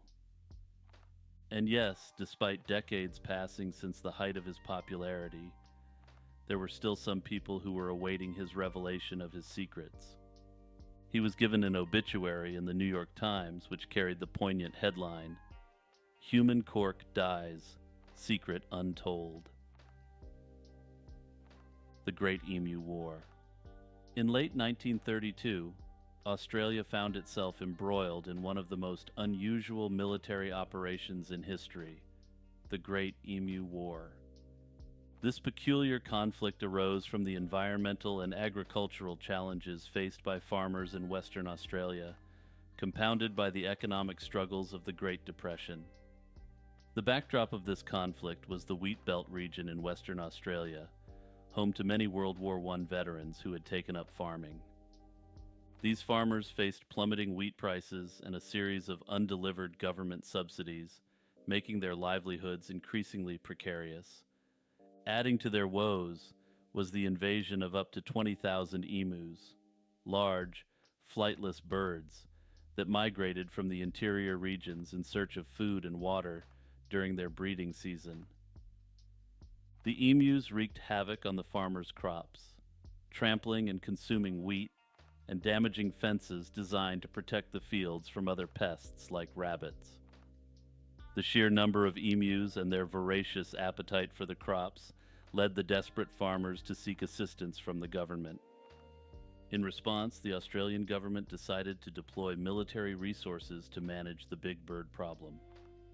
The operation began in November 1932, led by Major G.P.W. Meredith of the Royal Australian Artillery.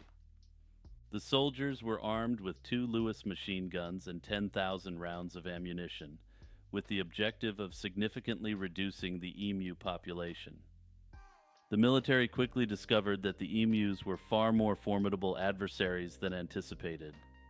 The emus, capable of running at speeds up to 30 miles per hour, proved difficult to target. Their erratic movements and ability to scatter quickly thwarted the soldiers' attempts to shoot them effectively.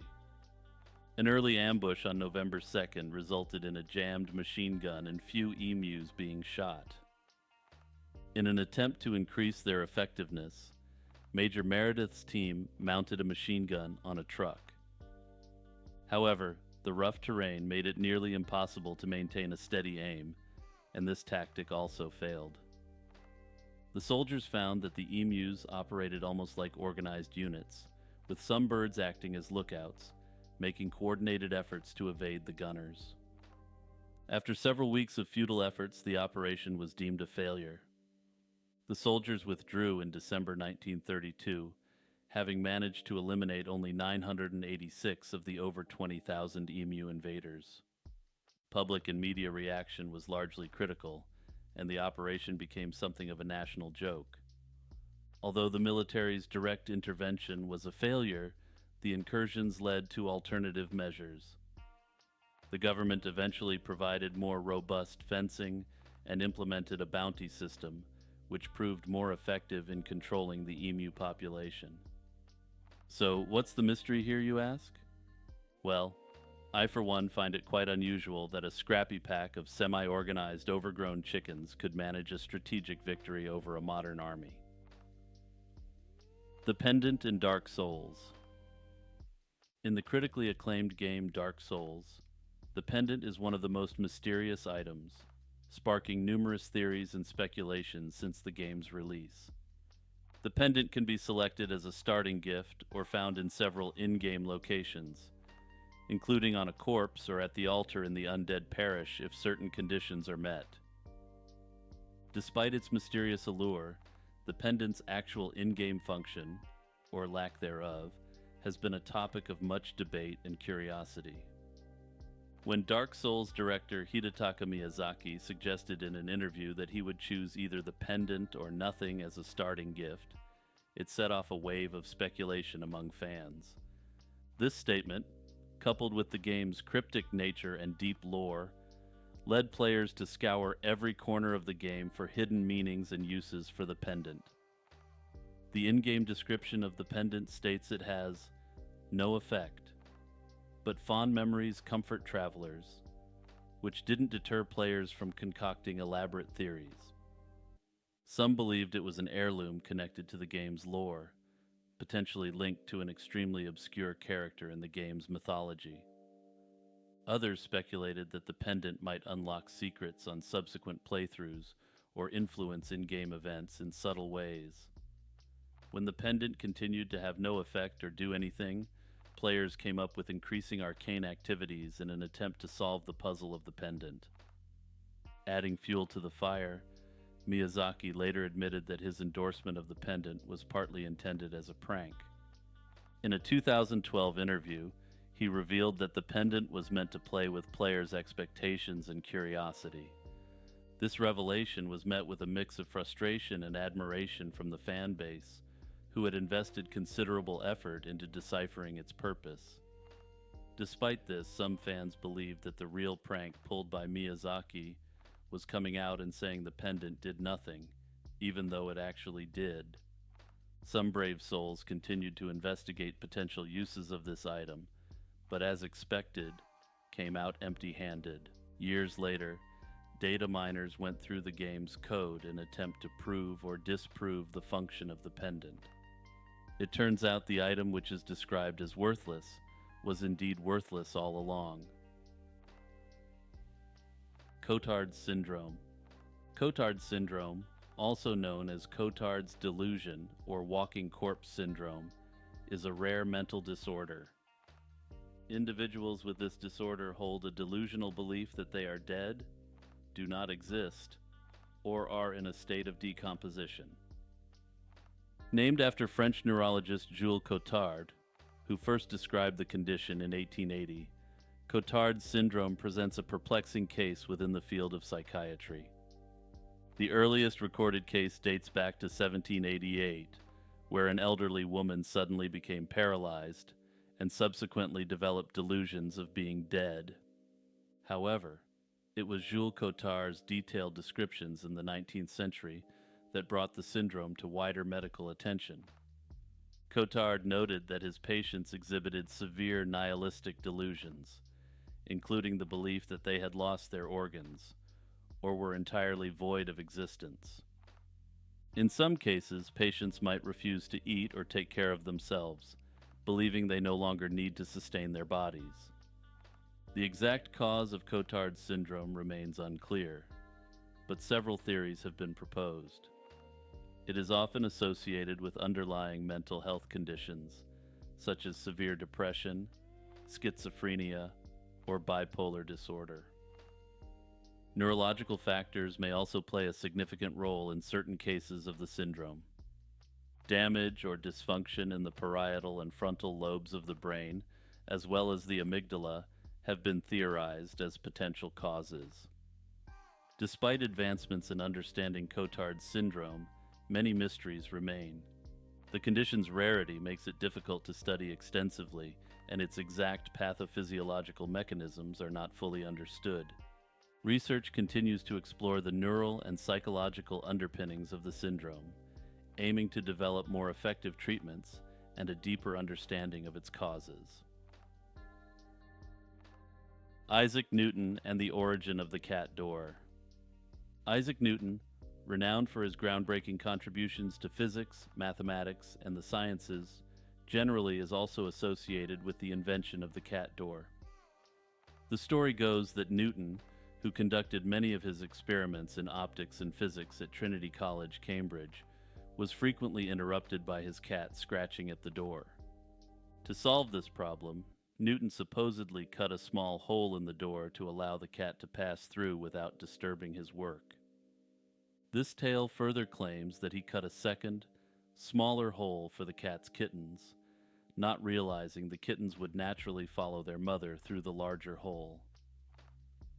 Historical records suggest that primitive versions of the cat door, known as cat holes, existed long before Newton's time. Examples of such holes can be found as early as the 15th century in France, and they are even mentioned in Chaucer's The Miller's Tale, written in the late 1300s. There is no documented evidence from Newton's lifetime to substantiate that he kept cats or invented a cat door. The earliest mention of this story appears in an 1827 memoir, over a century after Newton's death, indicating it likely emerged as part of the mythology surrounding his life. While the cat door story adds a humanizing and humorous touch to Newton's legacy, his real contributions to science are far more significant. Newton formulated the laws of motion and universal gravitation, laid the groundwork for classical mechanics, and invented or concurrently invented calculus. The reasons behind the perpetuation of the cat door myth are speculative. Some suggest it serves to humanize Newton, depicting him as an animal lover who cared about his feline companions. Others believe it was intended to ridicule him, portraying him as so engrossed in his scientific pursuits that he would overlook a simpler solution. Newton was known to be a highly private and deeply eccentric individual, and I suspect, but have no evidence to prove that this might have been the punchline to a long-forgotten joke. While it is often forgotten today, Newton was deeply religious and spent a significant amount of his time on matters of theology. Apparently, his theological works were not quite as well received as his other intellectual pursuits. Basically, I imagine the joke being the listing of all his accomplishments, from physics and calculus, to his dubious theological works, to his even more questionable alchemical pursuits. At the very end of the list, the invention of the cat door would be enumerated, the humor coming from the juxtaposition of the accomplishments. The Saddle Ridge hoard was discovered in February 2013 by a couple walking their dog on their rural property in Northern California. This massive stash consisted of over 1,400 gold coins. The coins date from 1847 to 1894, primarily consisting of $20 gold pieces minted in San Francisco during the California Gold Rush. The hoard was found buried in 8 metal cans, with many coins in pristine condition, indicating they had never been circulated. The discovery occurred when the couple, known only by the pseudonyms John and Mary, noticed a rusted can sticking out of the ground on their property. Upon investigation, they found the first of several cans filled with gold coins. The couple wisely kept their identities and the location of their find secret, though did clearly go public with it. The origins of the Saddle Ridge hoard remain a mystery at this time. One initial theory suggested the hoard could be the result of a 1901 theft from the San Francisco Mint by an employee named Walter Dimmick. But this has been ruled out by the U.S. Treasury because the coins in the hoard did not match those stolen. Another theory posits that the coins might have been buried by a miner or a wealthy individual who did not trust banks, a common practice during the late 19th century. Think a 19th century Ron Swanson burying precious metals. The condition and selection of the coins suggest a careful and deliberate act of saving over many years, possibly by someone with substantial wealth. More fantastical theories include connections to famous outlaws like Jesse James, or even a hidden stash intended for financing a second shot at the Confederacy. However, these ideas are largely speculative and lack concrete evidence. Following the discovery, the coins were authenticated and evaluated by the Professional Coin Grading Service. The total face value of the coins is about $28,000, but due to their rarity and condition, their market value is significantly higher. One particular coin is so rare that it is valued at around $1 million. John and Mary chose to remain anonymous, but they did work with a numismatic firm to handle the sale of the coins. Part of the proceeds was used to pay off debts and make charitable donations. Despite various theories, the true story behind why these coins were buried and by whom may never be known.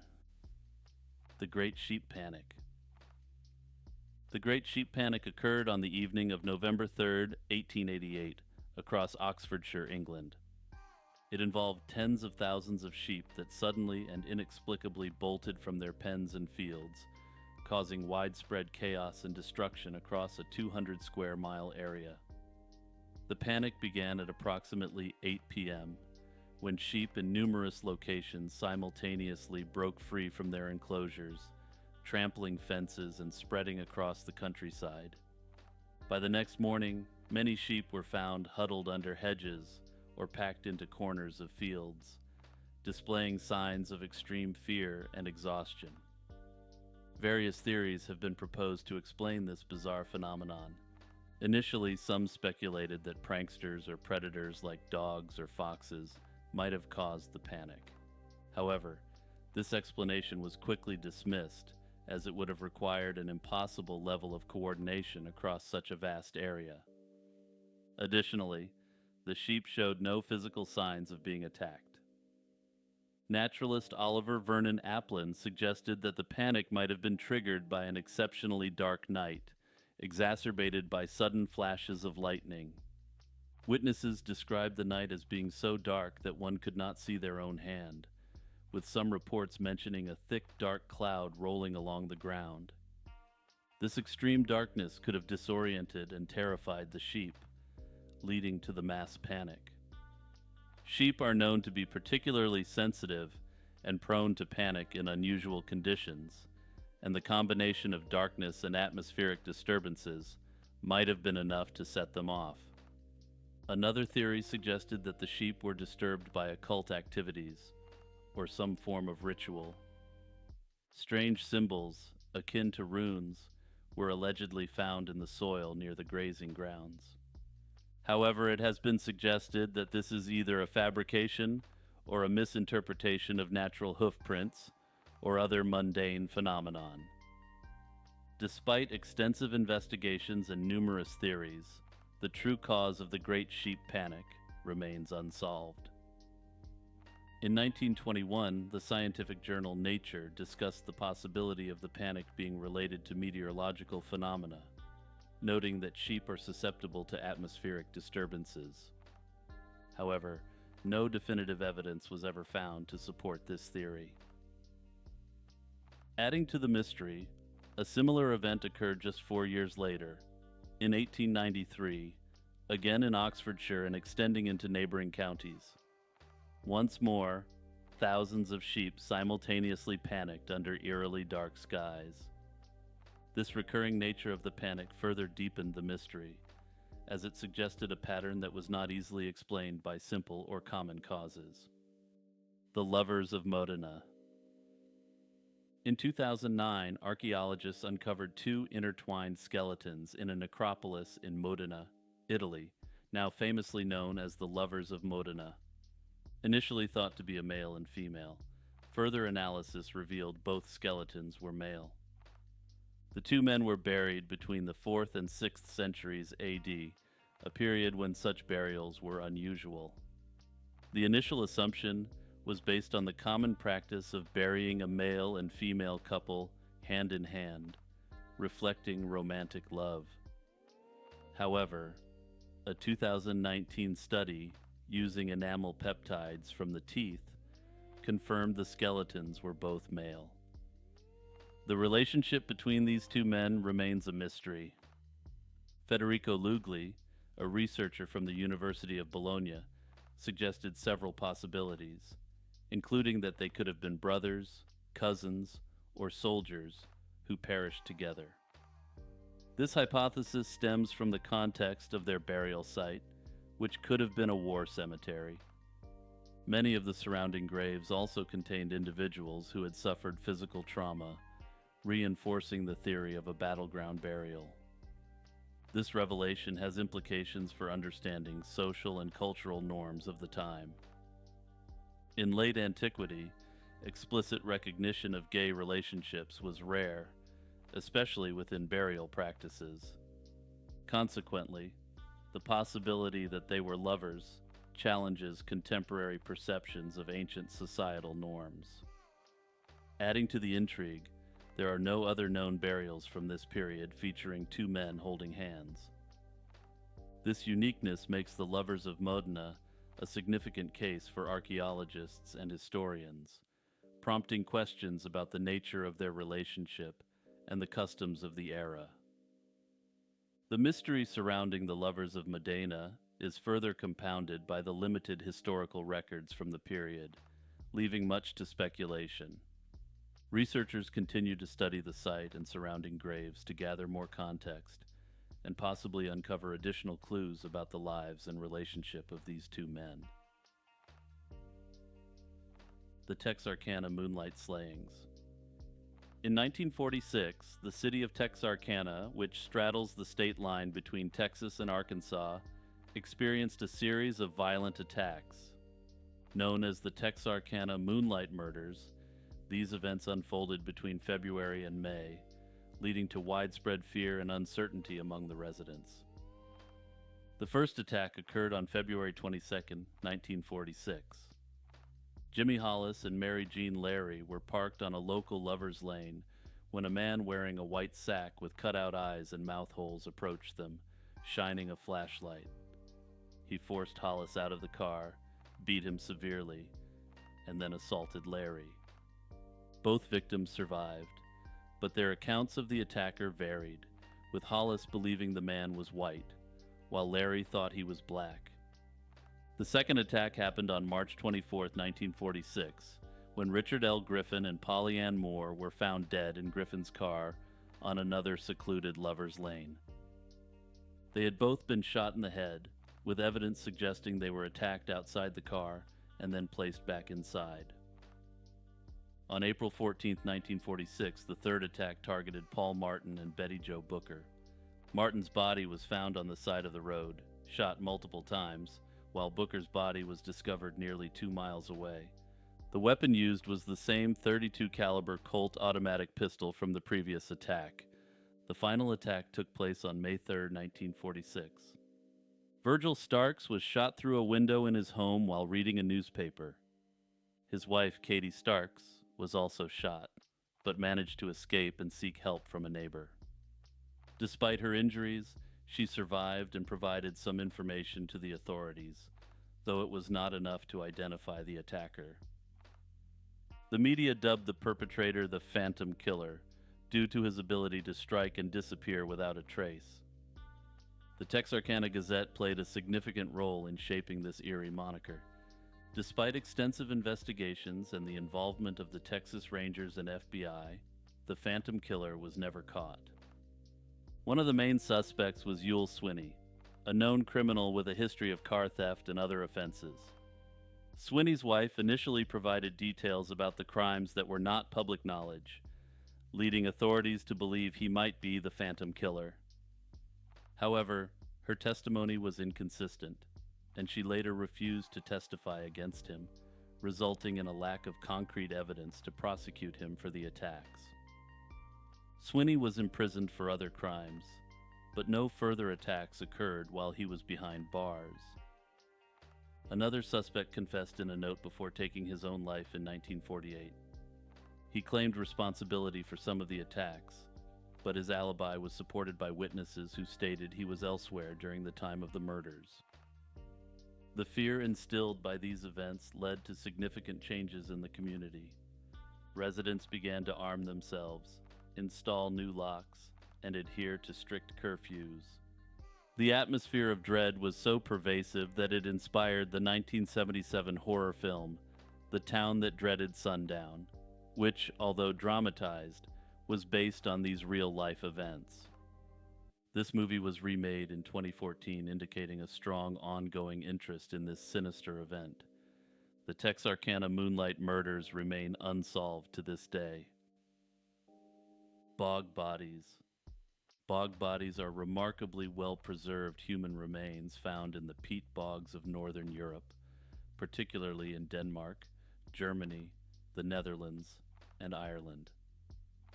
These bodies, dating back to the Bronze and Iron Ages, offer a unique window into ancient human societies, their rituals, and their environments.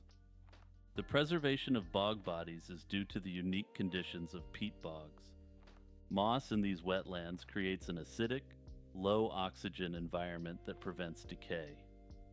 The peat's tannins act as a natural preservative, preserving not just bones but also soft tissues, hair, and even stomach contents. This preservation provides detailed insights into the lives and deaths of these individuals. Tallinn Man is one of the most famous bog bodies and was discovered in Denmark in 1950. This well-preserved body of a man, who lived around the 3rd century BC, was found with a noose around his neck, suggesting he was hanged. His serene facial expression, complete with stubble and a hat, has intrigued researchers and the public. Lindo Man, found in England in 1984, dates back to the 1st century AD. He suffered multiple injuries, including a blow to the head and a throat injury caused by a garrote around his neck. His body provides historians and anthropologists glimpses into what potentially represents ancient violent rituals. Clonycaven Man and Old Krogan Man, both discovered in Ireland in 2003, also provide intriguing details. Clonycaven Man, with his distinctive hair styled with a resin, possibly from the Iberian Peninsula, suggests long-distance trade and high social status. Old Krogan Man, standing at an impressive 6'6", bore evidence of a violent end and displayed signs of high status, such as manicured nails. The causes behind the deaths of these individuals are a subject of much speculation. Many scholars believe these bodies were victims of ritualistic practices. The theory of overkilling, inflicting multiple fatal injuries, suggests these acts were deeply symbolic, possibly linked to beliefs in sacrifice to appease gods or ensure fertility. In Ireland, many bog bodies were found at the borders of ancient kingdoms, leading some to theorize that these locations were chosen for ritualistic purposes, possibly related to kingship. Modern technology has greatly enhanced our understanding of bog bodies. CT scans, DNA analysis, and forensic reconstruction have revealed details about their diets, health, and even their last moments. For example, the Tallinn Man's last meal consisted of porridge made from barley, flaxseed, and knotgrass, indicating a common Iron Age diet. As an aside, knotgrass would not be on my list for top last meals, and I can't imagine it was on his either. But I digress. Despite these advances, many aspects of these bog bodies remain a mystery. The reasons for the seemingly senseless violence and the specific cultural or religious contexts of these rituals are still hotly debated. The Millennium Prize Problems.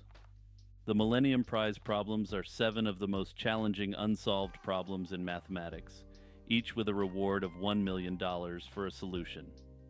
These problems were announced by the Clay Mathematics Institute on May 24, 2000, in Paris, France. This was inspired by the famous list of 23 unsolved problems presented by legendary German mathematician David Hilbert in 1900. The Clay Mathematics Institute aimed to bring attention to these profound questions and stimulate progress in mathematical research. A particularly notable story is that of Grigory Perelman. who provided a solution to the Poincaré conjecture. Despite his groundbreaking work, Perelman declined the prize money and the Fields Medal, citing his dissatisfaction with the ethical behavior of the mathematical community. His decision brought attention to the often unseen personal and ethical dimensions behind mathematical research. Perelman later withdrew from the mathematical community altogether to live a deeply private life. Also, I just have to take a moment here to discuss Grigory Perelman. When a journalist attempted to contact him in 2012, the journalist was rejected, with Perelman advising, quote, "You are disturbing me. I am picking mushrooms." I would love to ask Grigory Perelman if he was intentionally channeling Diocletian's cabbage quote there, but I have a feeling he wouldn't respond. But back to the Millennium Prize problems. To win the prize, a solution must be published in a peer-reviewed journal and be accepted by the mathematical community after a 2-year review period. This rigorous process ensures that only fully vetted and widely recognized solutions are rewarded, maintaining the integrity and prestige of the prize. The death of Digna Ochoa. Digna Ochoa y Plácido was a notable Mexican human rights lawyer born in Misantla, Veracruz, on May 15, 1964. Ochoa initially pursued a religious vocation before transitioning into law. Her career was marked by her defense of environmentalists, political activists, and alleged victims of military and police forces. Her work brought her into frequent conflict with powerful entities, leading to numerous threats and acts of violence against her. In 1999, Ochoa was kidnapped and tortured in Mexico City, an incident that was followed by further threats and assaults. On October 19, 2001, Ochoa was found lifeless in her office in Mexico City. Initially, her passing was ruled as a suspicious event, and several theories emerged about the potential involvement of the military, government officials, and local power brokers. However, in March 2002, the Federal District Attorney's Office controversially declared the case as a self-inflicted incident. This conclusion was met with skepticism from various human rights organizations and Ochoa's supporters, who argued that the investigation was neither thorough nor impartial. One of the key theories surrounding Ochoa's case involves her legal work against the military and logging interests in Guerrero.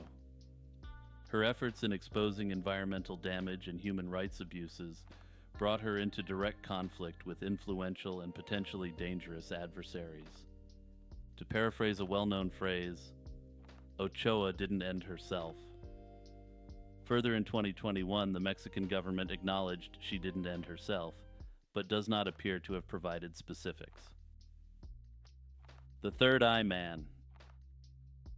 The legend of the Third Eye Man has spooked students and residents around the University of South Carolina, USC, since the first reported sighting in 1949. This eerie figure is said to haunt the university's underground tunnels, commonly referred to as the catacombs. The initial sighting occurred on November 12, 1949. 2 male students spotted a strange man dressed in bright silver, opening a manhole cover on the corner of Sumter and Green Streets, opposite the historic Longstreet Theater.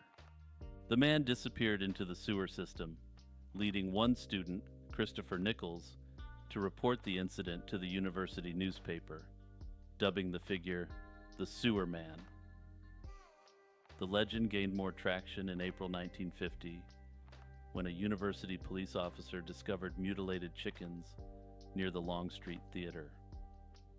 While investigating, he encountered a man with grotesque features and a third eye on his forehead. The officer's frantic report led to a search, but no evidence of the strange man was found. This sighting, combined with the officer's detailed description, fueled rumors and fears on campus. Throughout the 1960s and into the 1980s, the catacombs became a popular, albeit forbidden, spot for adventurous students. Fraternity initiations and dares often involved exploring these tunnels. During one such escapade in the late 1960s, a group of fraternity brothers encountered a disfigured man dressed in silver who attacked them with a pipe. This incident resulted in the university sealing many of the tunnel entrances and warning students against venturing into the underground passages. Sightings of the Third Eye Man have continued sporadically over the decades, though they appear to have died down a fair bit. In the late 1980s and early 1990s, reports of encounters with the silver-skinned figure persisted, although these were often dismissed by university officials. Nonetheless, the legend endures, with each new generation of students adding their own tales to the mythos. Some suggest he is a vagrant, or a person with a severe disfigurement living in the tunnels. Others speculate about supernatural origins, considering the third eye a symbol of mystical powers or otherworldly abilities. The lack of concrete evidence leaves the story open to interpretation and imagination. The 1924 British Mount Everest expedition marked the third British attempt to conquer the world's highest peak, Mount Everest, standing almost 30,000 feet above sea level. The goal was clear: to reach the summit and achieve what had never been done before. The expedition was initially led by Brigadier General Charles G. Bruce, who had to relinquish his command to Lieutenant Colonel Edward Norton due to malaria. The team included notable climbers such as George Mallory, who had participated in both the 1921 and 1922 expeditions.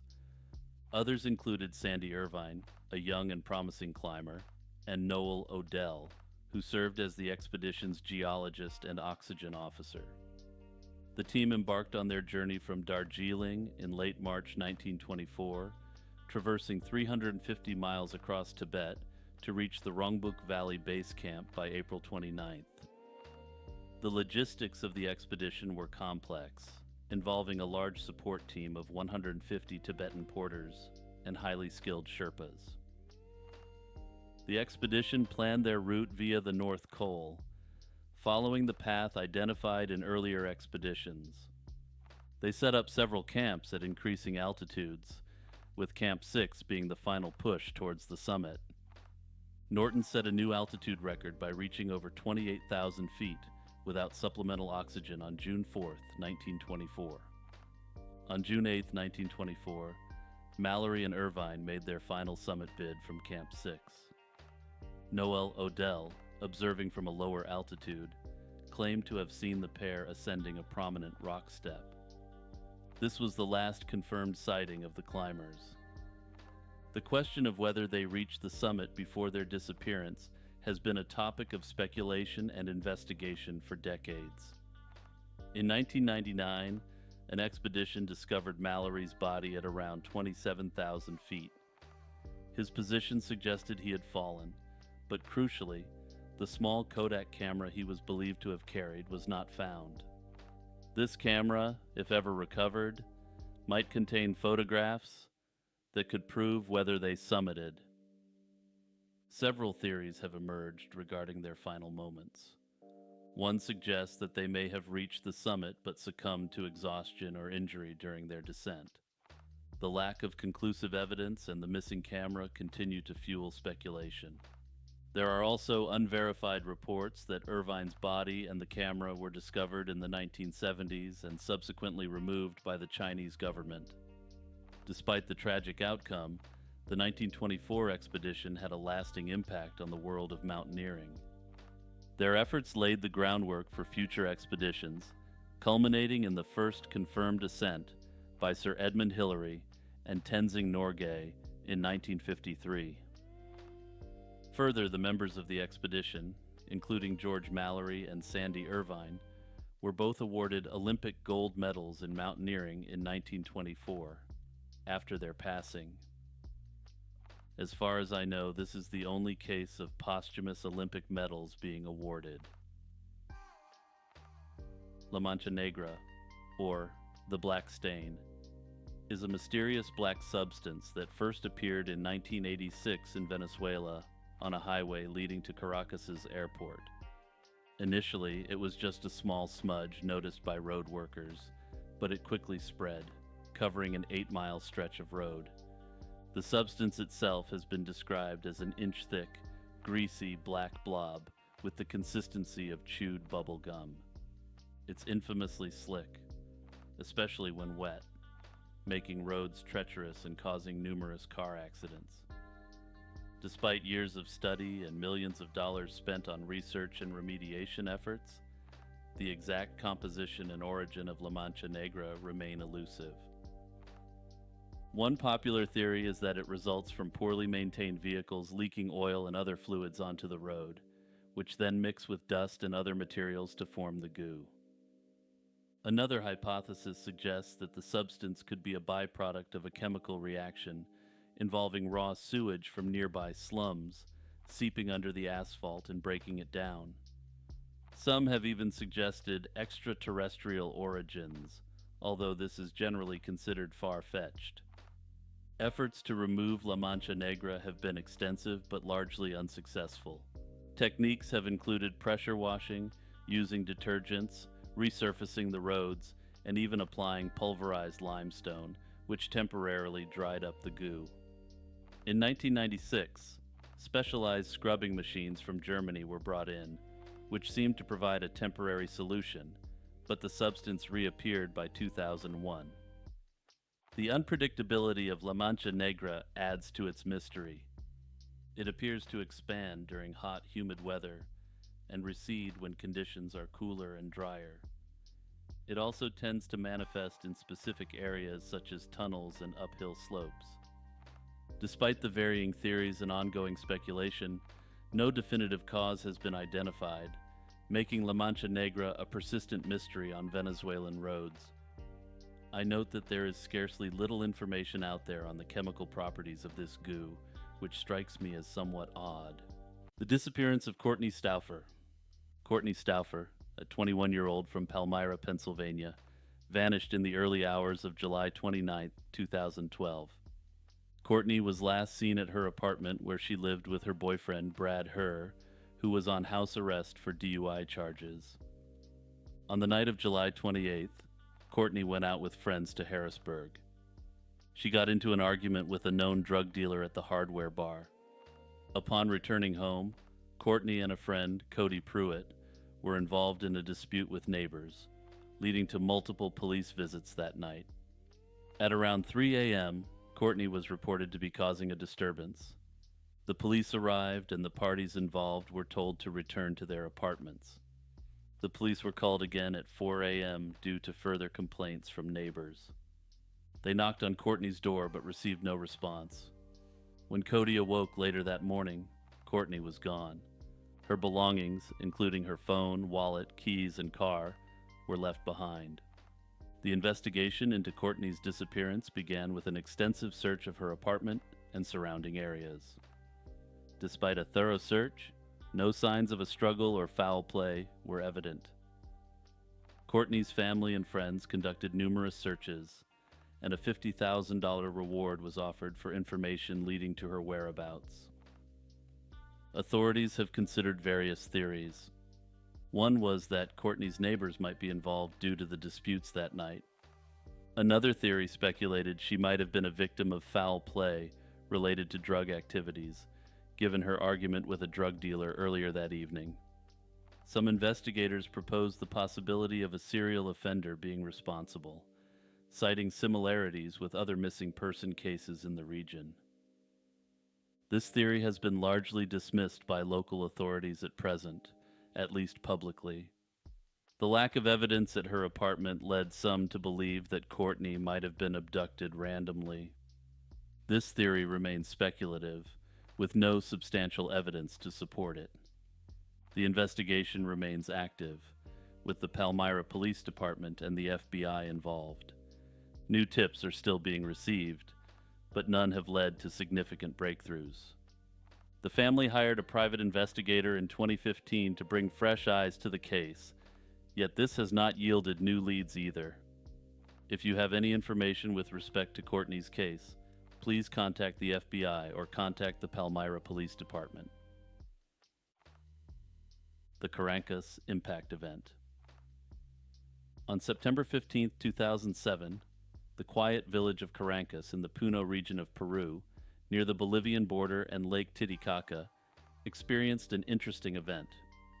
A meteoroid streaked across the sky and crashed into the earth, creating a substantial crater and causing a range of mysterious phenomena that puzzled scientists and locals. The Caracas impact event was significant because it challenged many preconceived notions about meteor impacts.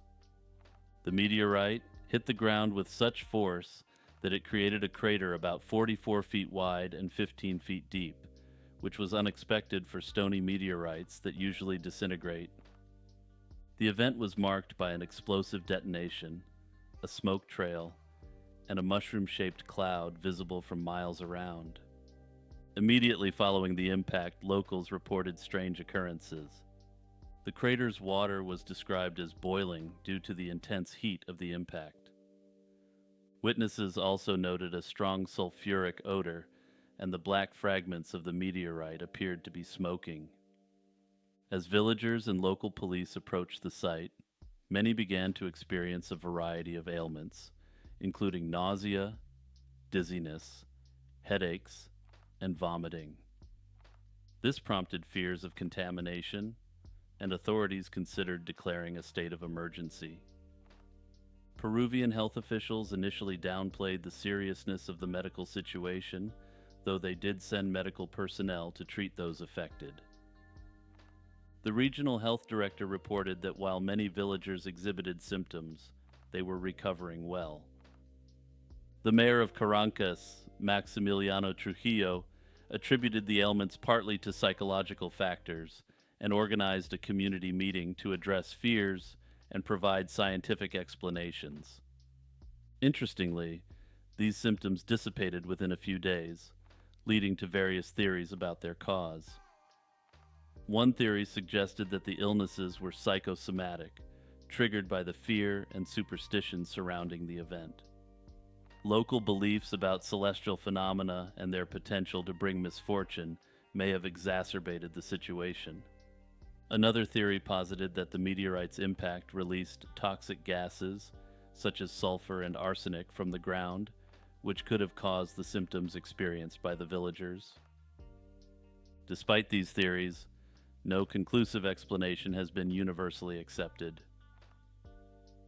Some scientists initially considered the possibility of radioactive contamination, but this was quickly ruled out. The Caracas meteorite also drew international scientific attention.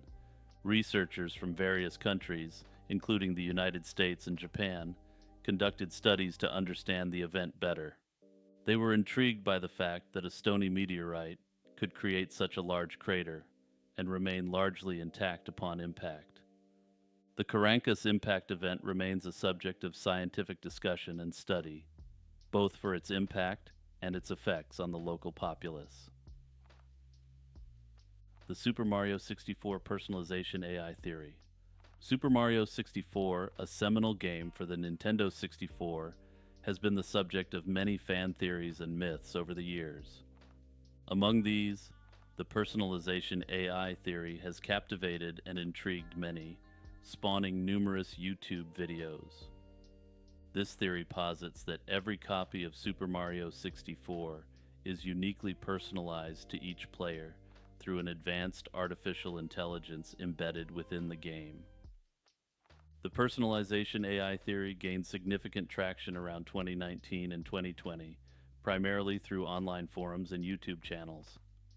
Proponents of this theory suggest that an experimental AI was implemented in Super Mario 64, capable of subtly altering the game to tailor it to individual players' preferences and behaviors.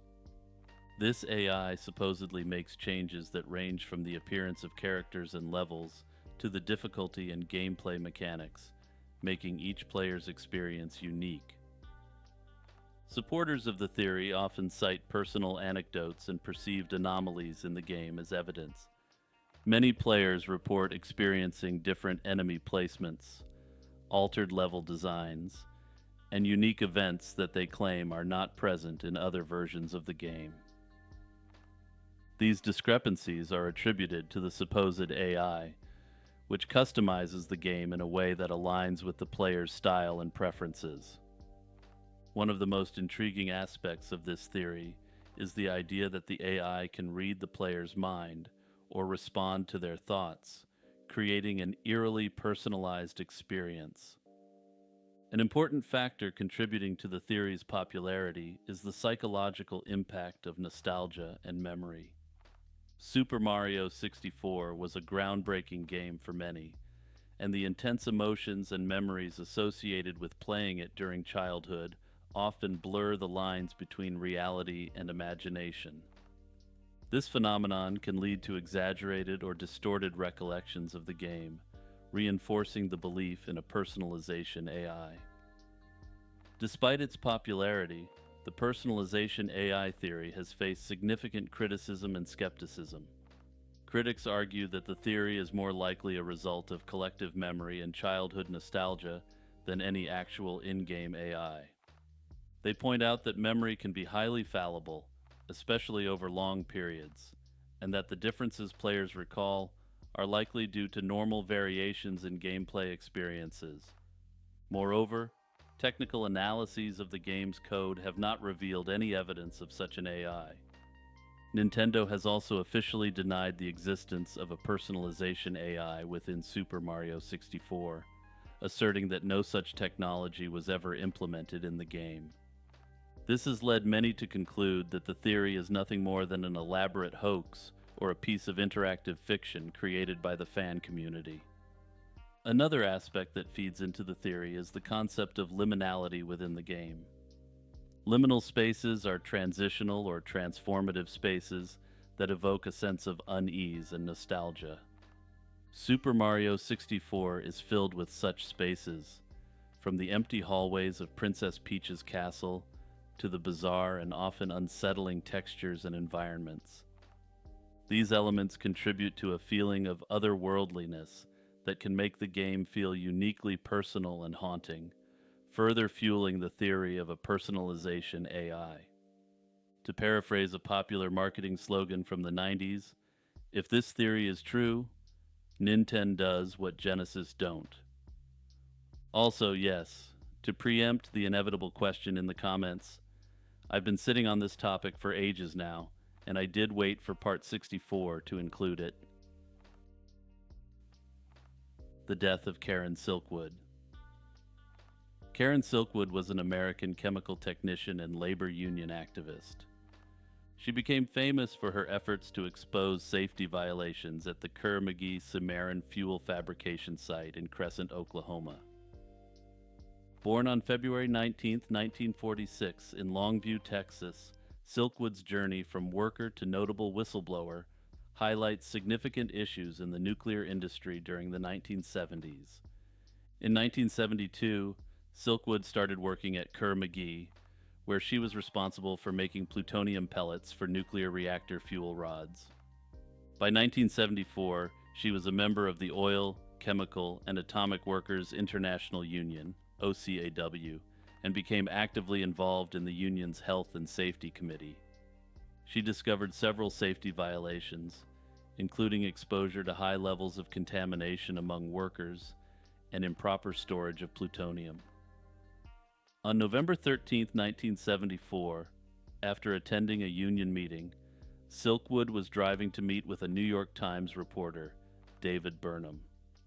She was prepared to present documentation supporting her allegations against Kerr-McGee. However, this meeting was never to be, and her car veered off Oklahoma State Highway 74 and crashed into a concrete culvert. She was found deceased at the scene. The circumstances of the crash have fueled various theories and speculations. An autopsy revealed that Silkwood had taken a significant dose of Quaaludes, which could have impaired her ability to drive. However, skid marks and damage to her car's rear bumper suggested that she might have been forced off the road by another vehicle. Her family and supporters speculated that Silkwood was deliberately driven off the road to prevent her from exposing the company's safety violations. The documents Silkwood was carrying were never found. This added to the mystery surrounding the incident, as those papers were crucial in proving her claims about safety breaches at Kerr-McGee. The federal investigation that followed confirmed several of Silkwood's allegations, and the plant eventually shut down in 1975. The legal battle that ensued between Silkwood's family and Kerr-McGee was lengthy and complex. The family sued for willful negligence, claiming that the company had exposed Silkwood to dangerous levels of radiation. The initial jury awarded the family over $10 million, but the amount was later reduced on appeal. Ultimately, Kerr-McGee settled out of court for $1.4 million without admitting any wrongdoing. Karen Silkwood's story has been widely publicized, notably in the 1983 film Silkwood, starring Meryl Streep. The film brought significant attention to the risks of nuclear energy and the importance of corporate accountability. I've paraphrased it before, and I'll do it again in the future.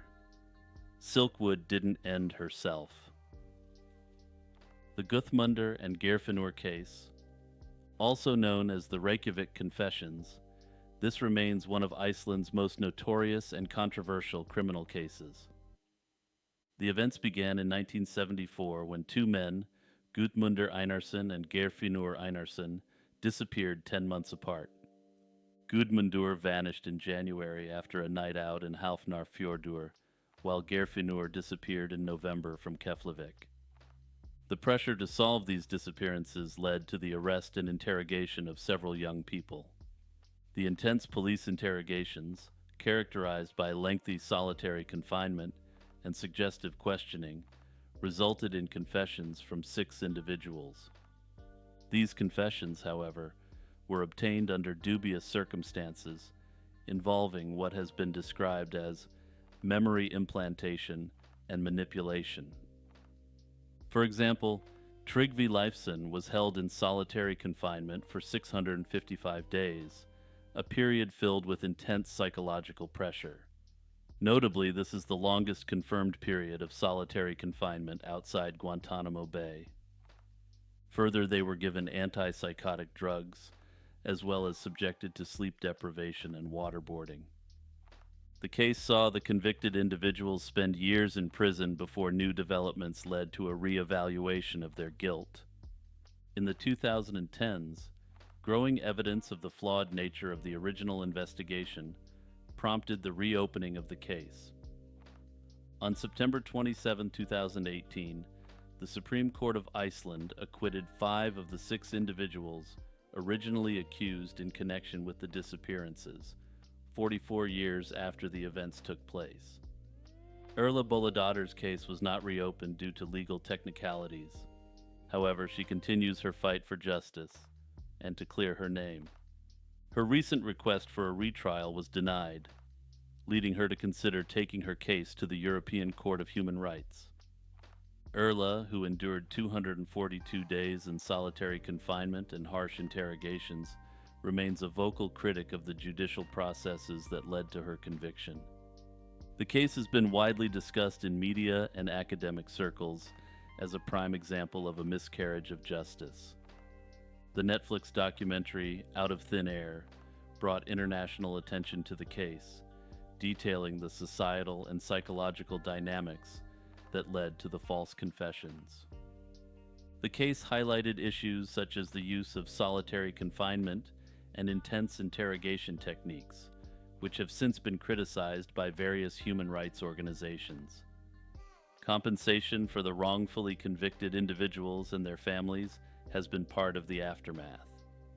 The Icelandic government has formally apologized and awarded financial reparations to the victims. However, I have to question whether any amount of financial compensation can truly make whole these victims. Notably, the fates of Gudmundur Einarsson and Geirfinnur Einarsson remain unknown at present, and it is unclear if they even met with foul play. This was suggested by Discord community member Maze, who also provided some assistance with pronunciation. Join the Discord community to leave suggestions, or leave a suggestion in the comments section. Jofar Vorin. In April 1851, a mysterious figure named Jofar Vorin appeared in the German village of Frankfurt an der Oder. This is a small village in eastern Germany, and not the Frankfurt you've definitely heard of. Jofar Vorin's story began when he was found wandering, seemingly lost and disoriented. Speaking broken German and two unknown languages he called Laxarian and Abramian, Vorin's presence and tale baffled the local authorities and scholars. When questioned, he explained that he was on a mission to find his long-lost brother, but had been shipwrecked during his journey. His account included details of his homeland, Laxaria, which he described as being separated from Europe by a vast ocean. He further mentioned 5 continents named Sakria, Aflar, Astar, Auslar, and Uplar, which corresponded to no known geographical knowledge of the time. Vorin's religious beliefs were also peculiar. He claimed to practice a form of Christianity called Ispatian, which was unfamiliar to anyone in Europe. His account of Laxaria and its customs, along with his inability to locate his homeland on any map, led many to speculate about his origins. Some thought he might be from a lost civilization, while others considered the possibility of an elaborate hoax. The mystery deepened when Vorin was sent to Berlin for further investigation.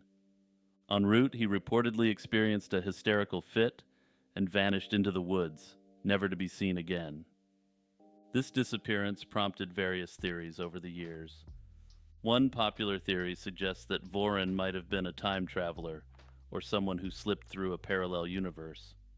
The idea of teleportation or dimensional travel stems from the fact that his account included advanced geographical knowledge and completely unknown languages. Such theories, while speculative, highlight the human fascination with the unknown and the unexplained. Others propose more mundane explanations, such as the possibility that Vorin was suffering from a mental condition.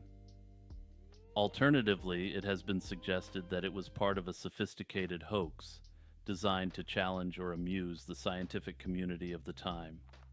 Others have suggested that the story itself is a fabrication. However, contemporaneous German sources have recently been discovered, lessening this possibility. However, it is possible that the story was fabricated by local newspapers at the time.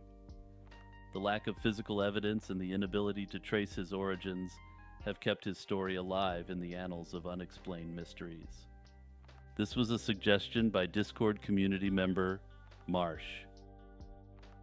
Mongatori's whale, also known as Mongatori's monstrous fish, is a cryptid from the Mediterranean Sea, specifically the region around Sicily. The creature was documented by the Sicilian historian and clergyman Antonino Mongatore in 1741 when a mysterious large marine animal washed ashore in Licata. This cryptid gained scientific attention and was later given the scientific name Oxypterus mongatori by the naturalist Constantine Samuel Rafinesque in 1814. The description of Mongatori's whale is notable for its size and unusual features. Mongatori himself sketched the creature alongside more familiar species, such as the sperm whale and the false killer whale, indicating its significant size and unique characteristics.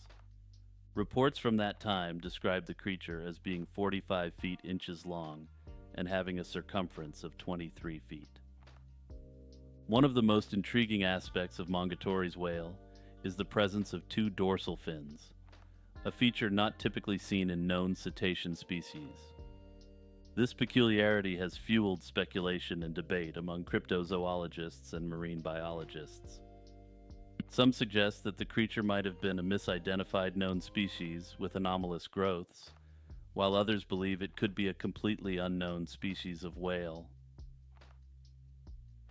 The scientific community's interest in Mongatori's whale highlights the blurred lines between myth, misidentification, and undiscovered species. While some scholars have attempted to classify the creature within known taxonomies, the lack of concrete evidence makes it an ongoing enigma. The classification by Rafinesque, although scientific, still leans heavily on the anecdotal and observational reports from nearly a century prior. In my view, Mongatori's whale is one of the more compelling marine cryptids due to its detailed historical documentation. Unfavorable Semicircle.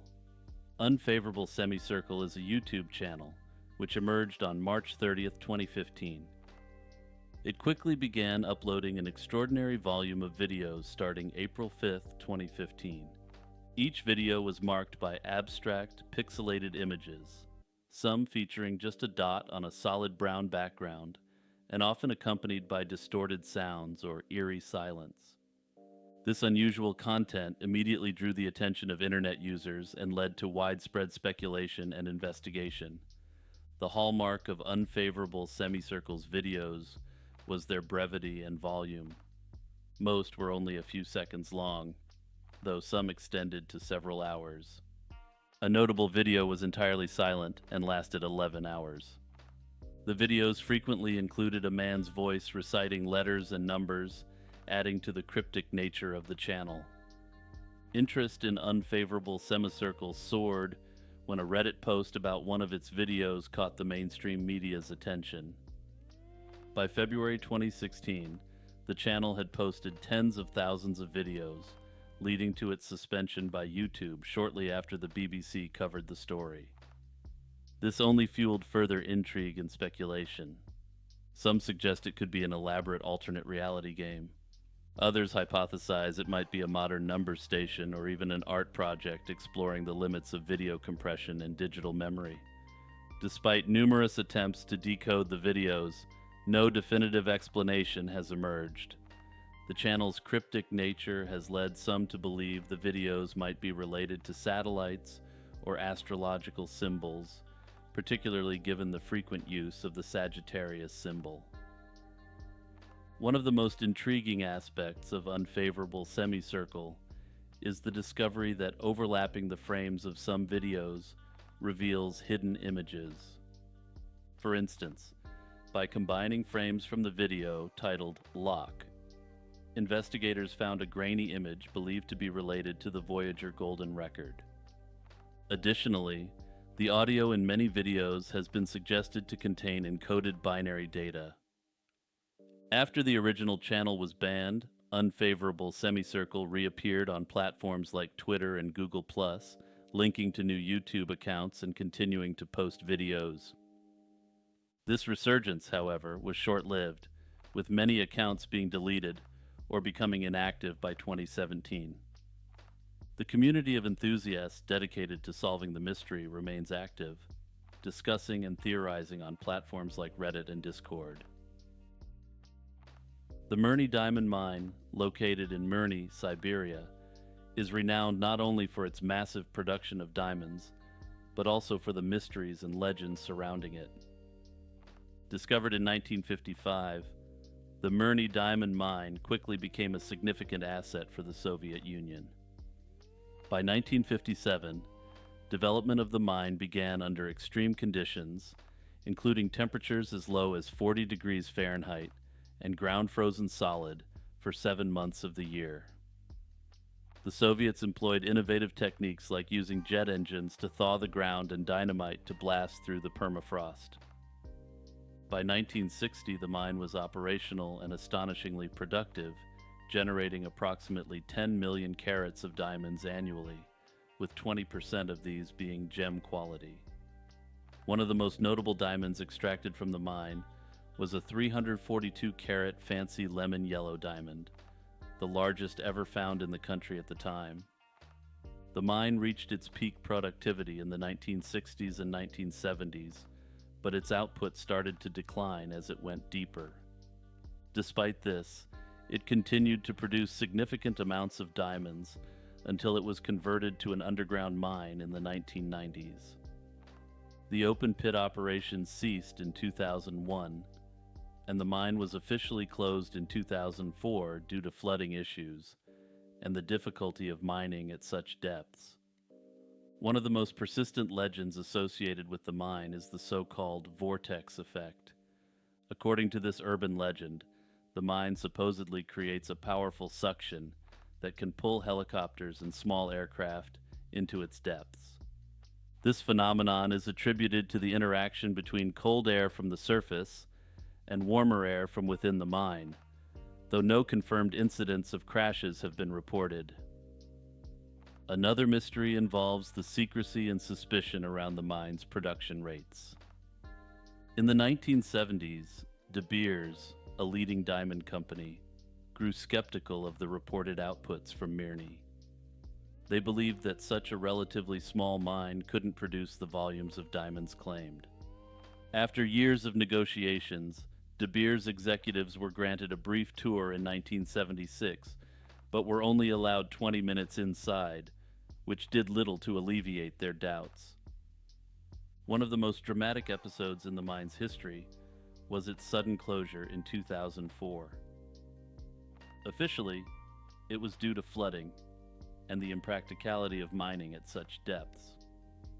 However, various alternative theories have been proposed, ranging from the exhaustion of diamond reserves to more speculative and conspiracy-laden ideas of state secrets. Despite its closure as an open-pit mine, the Mirny site remains significant. The underground mining operations, now managed by Alrosa, a company responsible for 1/4 of the world's diamond extraction, continue to yield diamonds. In 2009, Alrosa recommissioned the mine, with plans for it to remain operational for another 50 years. The site also continues to attract interest for potential future projects, including a proposed futuristic dome city within the mine's massive crater. The Malawi Terror Beast. The Malawi Terror Beast refers to a series of gruesome attacks in 2003 in the Dawa district of Malawi. The beast, believed by officials to be a rabid hyena, inflicted severe injuries on villagers, causing panic and fear throughout the region. The attacks began in early March 2003. The beast reportedly attacked at least 19 people, resulting in 3 fatalities and numerous severe injuries. Victims suffered from extreme disfigurements, including lost limbs, eyes, and facial features. More than 4,000 villagers fled their homes, seeking refuge in community halls and safer areas. Eyewitnesses and local villagers described the creature as unusually aggressive and larger than typical hyenas. This led to various theories and disputes over the animal's true identity.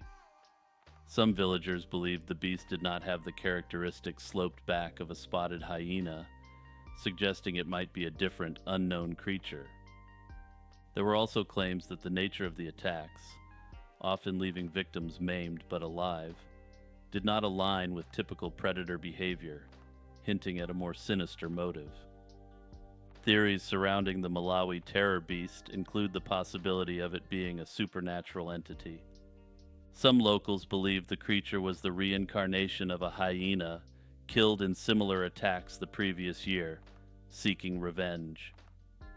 This idea was fueled by the beast's elusiveness and the inability of park rangers and police to capture or kill it, despite extensive efforts. The official stance from wildlife authorities identified the beast as a rabid hyena. Rabies can cause animals to become extremely aggressive and disoriented, which might explain the bizarre and brutal nature of the attacks.